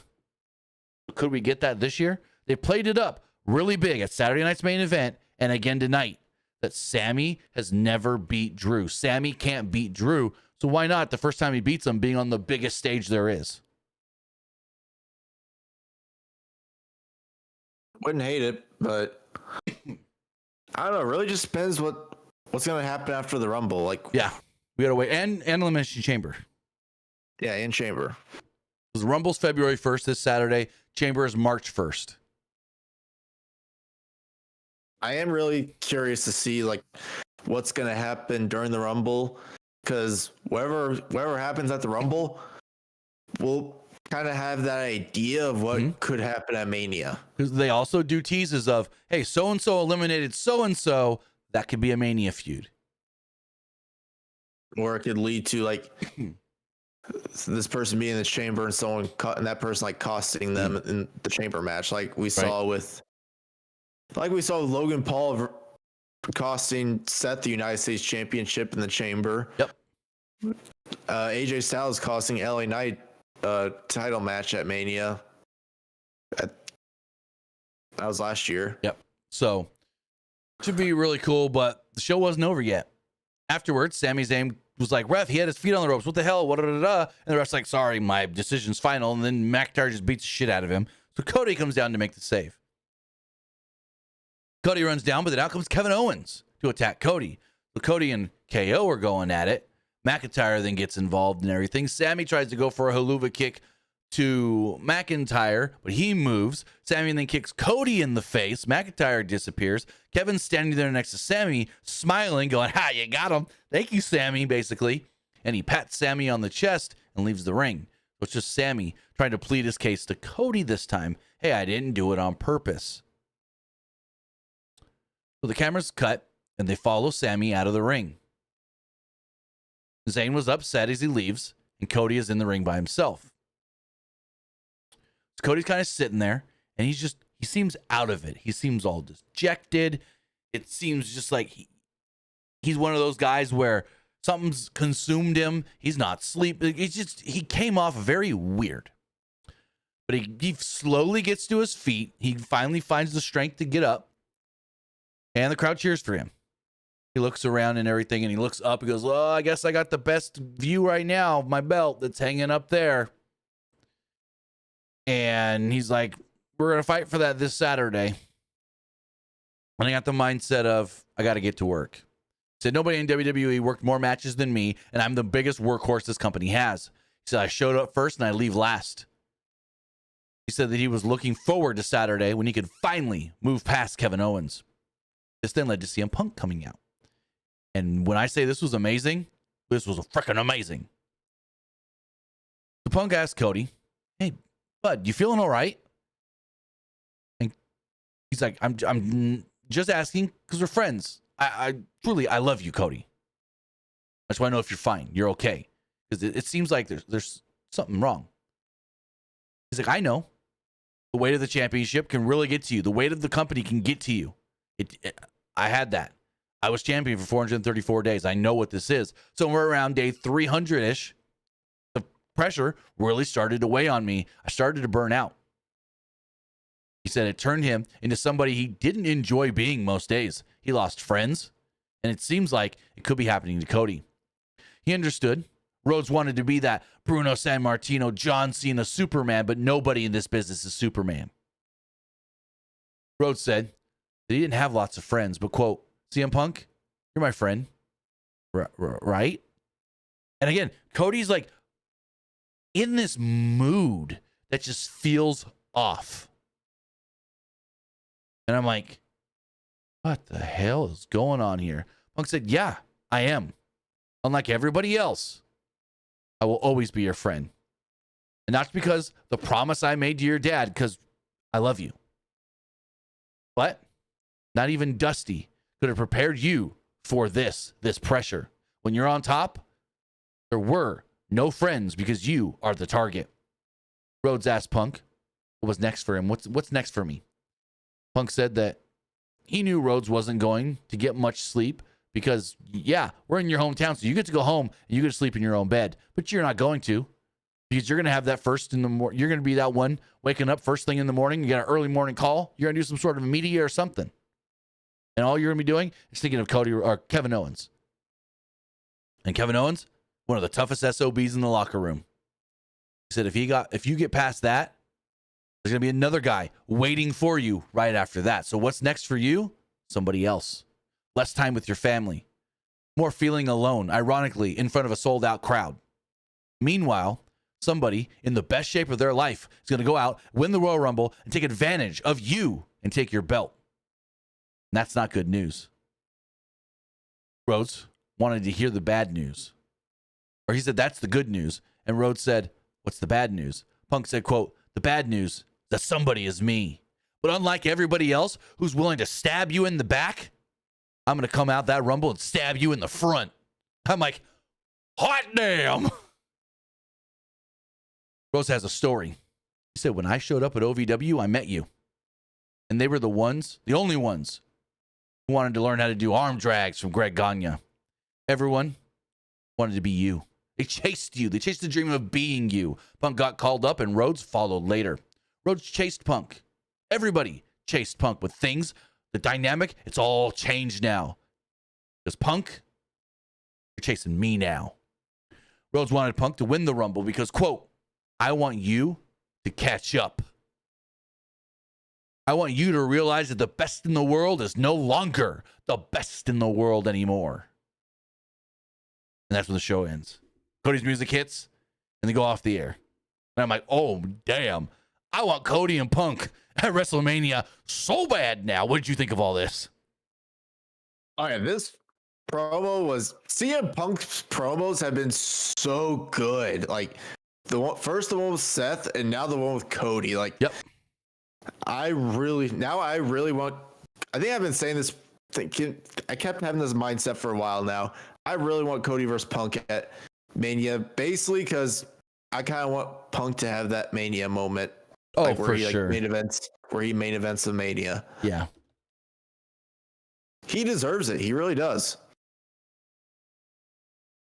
But no, this was great. And it's like, oh, if they're really doing Cena and Rhodes, and we're not getting this, please give it to me next year.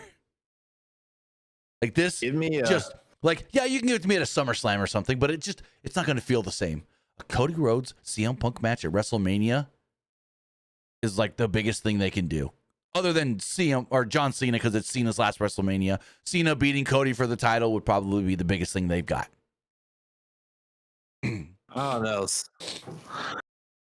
But my thing is, by next year, Punk's going to be pretty old, though. And True. I kind of feel like it might be too late. So I feel like if they want to like give him a Mania match, this year's the time to do it. Well, he's 40. He's 46 right now. Okay. He's gonna be. But how old is Jericho? And he's Jericho's like 50, 51. R-Truth is 50, 51 and still going fine. I mean, yeah, but both of those guys are kind of out of their prime, though. Yeah. Jericho is for sure. He's been getting a little slow. True. But we'll see how it all does play out. I don't think Punk gets the Mania match this year. Maybe next year. He's supposed to get it last year, but here's the thing. Yeah. He got hurt last year. He's supposed to get it last year, but he got hurt. So let's give it to him this year. But then who gets left out? Where does Cena go? Where does Cena go? Cena versus Gunther. I mean, that's the match I'd want to see because I want it to be Cena fighting not just for the belt, but for America. He's fighting against a heel because I feel like if it was Cena versus Cody, they're probably going to boo Cody. Not just a heel, though. Not just a heel, a foreign heel. So then you can go in there, Cena wearing red, white, and blue gear, fighting for America. Yeah, you could do that. With that, talk a lot about the Royal Rumble. Royal Rumble kicks off this Saturday, live on Peacock and Netflix internationally, plus other pay-per-view providers as well. And I thought we would do our predictions for the Royal Rumble right now as far as who we think is going to come out victorious on this 4-match card. So first off, with the WWE Tag Team Championships on the line in a 2 out of 3 falls match, it's DIY defending against Motor City Machine Guns. I'll let you take it first. Who do you got? So this one could really go either way, but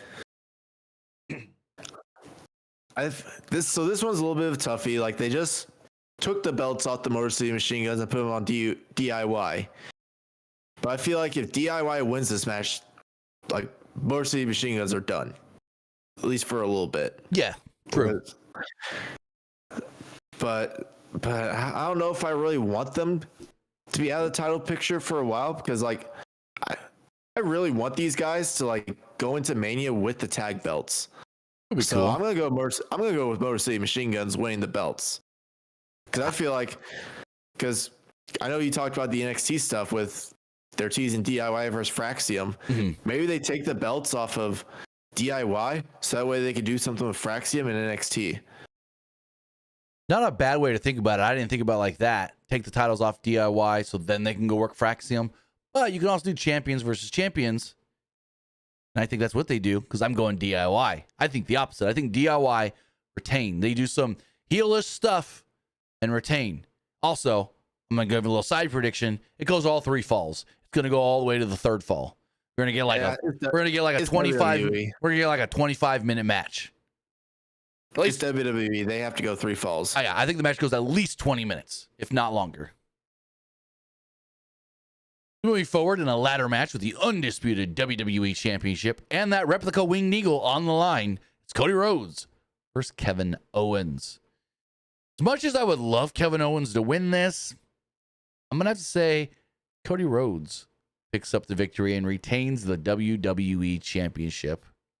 What do you think? I think this one's pretty obvious. It's going to be Cody. Yeah. Cody. They're going to have Cody going to Mania with the belt. They have to. Oh, yeah. Give him a full year at least, whether he retains or not. Yeah. So then moving forward, I'm trying to get the list of who's in the Rumbles. Hold on. Give me 1 second. I think I got it here. Moving forward, we've got the Women's Royal Rumble match. So far, announced for the Women's Rumble is Nia Jax, Bailey, Charlotte Flair, Bianca Belair, Naomi, Liv Morgan, Raquel Rodriguez, Lyra Valkyria, Ivy Nile, and Io Sky. Who do you think wins the Women's Rumble? I think it's obvious. I think it's obvious too. Charlotte. Yep. I'm going Flair as well. And then at Mania, we're probably gonna get Charlotte versus Tiffany. That's what I think. Here's as far as surprises, Jordan Grace. Okay. I was gonna ask if you think Becky returns in the Rumble. That's a tough one because if she does, I don't know if I want her to get eliminated unless she makes unless she does top two. It's her and Charlotte. That'd be cool. That'd be really cool. Both returning in the Rumble, final two, and then Charlotte boots her to eliminate her or something. Probably that big boot wouldn't be a horrible idea. Yeah. So moving forward, we also got the Men's Royal Rumble, which I think is a little harder to predict. So far, we've got John Cena, CM Punk, Roman Reigns, Seth Rollins, Drew McIntyre, LA Knight, Jey Uso, Rey Mysterio, Sami Zayn, Shinsuke Nakamura. Also, hold on. I saw this video on social media. It's the funniest shit ever. No offense to Shinsuke, but this guy and his son's got to be 5 years old maybe, and goes, "Hey, isn't that your favorite wrestler? Who is that?" And the kid goes, "Shit stain Nakamura." I go, "What?" The kid called him shit stain Nakamura. That was like, what was it? Back in like 2009, I had a really close friend. His son's favorite wrestler was Randy Orton. Again, he was 5 years old. Couldn't call him Randy Orton. He was Randy Organ. Always. Hey, it's Randy Organ. That's a little too simple. I know, but this kid, shit stain Nakamura. There's a video that someone made like a few years ago. It was back when like all these like wrestlers were streaming on Twitch that like don't really stream on Twitch anymore. And there was this guy that made all these like troll wrestling names. There was like the Fart Break Kid. I know what you're talking about. Lion Fart Chris Jericho. Yeah, I know what you're talking about. But also in this match, we have Nakamura, Logan Paul, Braun Breaker, and Penta. I'm going to give a prediction who I think wins the Rumble. I'm down to 2. I can tell you who I'm down to. But it's either... Go for it. I'll let you go. I think it's either going to be Cena or Punk. It's going to be one of those two. See, not me. I feel like it's going to be... I think those two are going to be the final two in the Rumble. I think it's Punk or Seth. And whoever is the winner, I think Cena makes final two with either Punk or Seth. Whoever's winning is in the final two with Cena, because the whole storyline is Cena hasn't won a match since, he hasn't won a match on his own since 2018. So I think Cena makes it to final two. We think, oh my God, Cena's going to win, and he fails again. He loses again. I'm going to just make my prediction. I'm going to say Seth Rollins. Really? Then we get, if it's Cody and Cena, which I think Cena wins the chamber to get to Cody. Gunther, I think if Gunther is not facing Cena, I think he's facing Seth. I think it has to be. I think it's gonna be Punk. You think Punk wins the Rumble? Yeah, I think it's gonna be Punk. Interesting. Because I was coming down to, I was like, it's not Cena. No, Cena's gonna win the chamber because the whole story is Cena can't get it done. So we think he gets it done in the Rumble and then gets eliminated at the very end. So then he's got to go into the chamber, win it that way, bada bing, bada boom. So yeah, I'm going with Seth. I almost went Punk, but then I shifted. I'm like, no, give me Seth and Gunther. And I don't know if I was swayed just because they did the segment tonight, but that's where I'm looking. The reason why I say Punk, because let's say they do Cody versus Punk at Mania. Punk wins, and then at SummerSlam, you can do Punk versus Roman for the belt, and they can do like a storyline where Roman has to get the belt back, but then he doesn't win it because Paul Heyman turned on him. That's actually a pretty freaking fantastic idea. Holy crap. I didn't think about it like that. That's why I think of it, because I always like to think about like what's going to happen after Mania. Well, because I've been trying to think, if Heyman turns on Roman, how? Turning on him to screw him out of winning the belt back? That's the perfect way to do it. Do it at Mania. Like Roman says, "I want the belt back." And then during the match, Paul Heyman turns on Roman and goes back to Punk. I don't hate that at all. That's actually really good. But I'm going to stick to my guns, and I'm going to say Seth and Gunther. I think Seth and Gunther could be a fantastic match. WrestleMania caliber, WrestleMania worthy. Go for it. So, yeah, I think my gut tells me Punk. I'm going Punk. With that, those are our predictions for the Royal Rumble coming up this Saturday live on Peacock, Netflix internationally, and other pay-per-view providers. If we do hear anything further regarding the Royal Rumble, I doubt any more matches get announced or anything. We will have it for you right here. Pro Wrestling Unlimited. The one last thing we got to do is we got to check these polls. Then we can wrap all this up. As far as the Twitter X poll does go, 77% liked tonight's show, 13% thought it was just all right, and 8% didn't like it. Looking at the Threads poll, 60% liked the show, 30% thought it was just all right, and 10% didn't like it. As far as the YouTube community poll, 84% liked the show, 10% thought it was just all right, and 6% didn't like it. Looking at the YouTube live poll, 84% liked the show, 11% didn't like it, and 5% thought it was just all right. And finally, everybody that voted on Twitch liked the show. With that, guys, that is going to wrap everything up. I want to say thank you for joining us here. Twitch.tv/PW Unlimited, YouTube.com/Pro Wrestling Unlimited, and podcast services all around the globe like Stitcher, Spotify, Google Pod, Apple Pod, Anchor, iHeartRadio, and so much more. Luke, tell them where they can find you. You can find me over at Twitter X at PetKey_21. And you can also find me over at Twitch at Young Grasshopper Luke. With that, guys, that's going to wrap things up. We'll be back live on Wednesday for AEW Dynamite. Jordan, I never start a gaming stream after midnight. It's 12:05. Fuck that. Yeah, I got to get to bed. So with that, have a great night, guys, and we'll see you next time.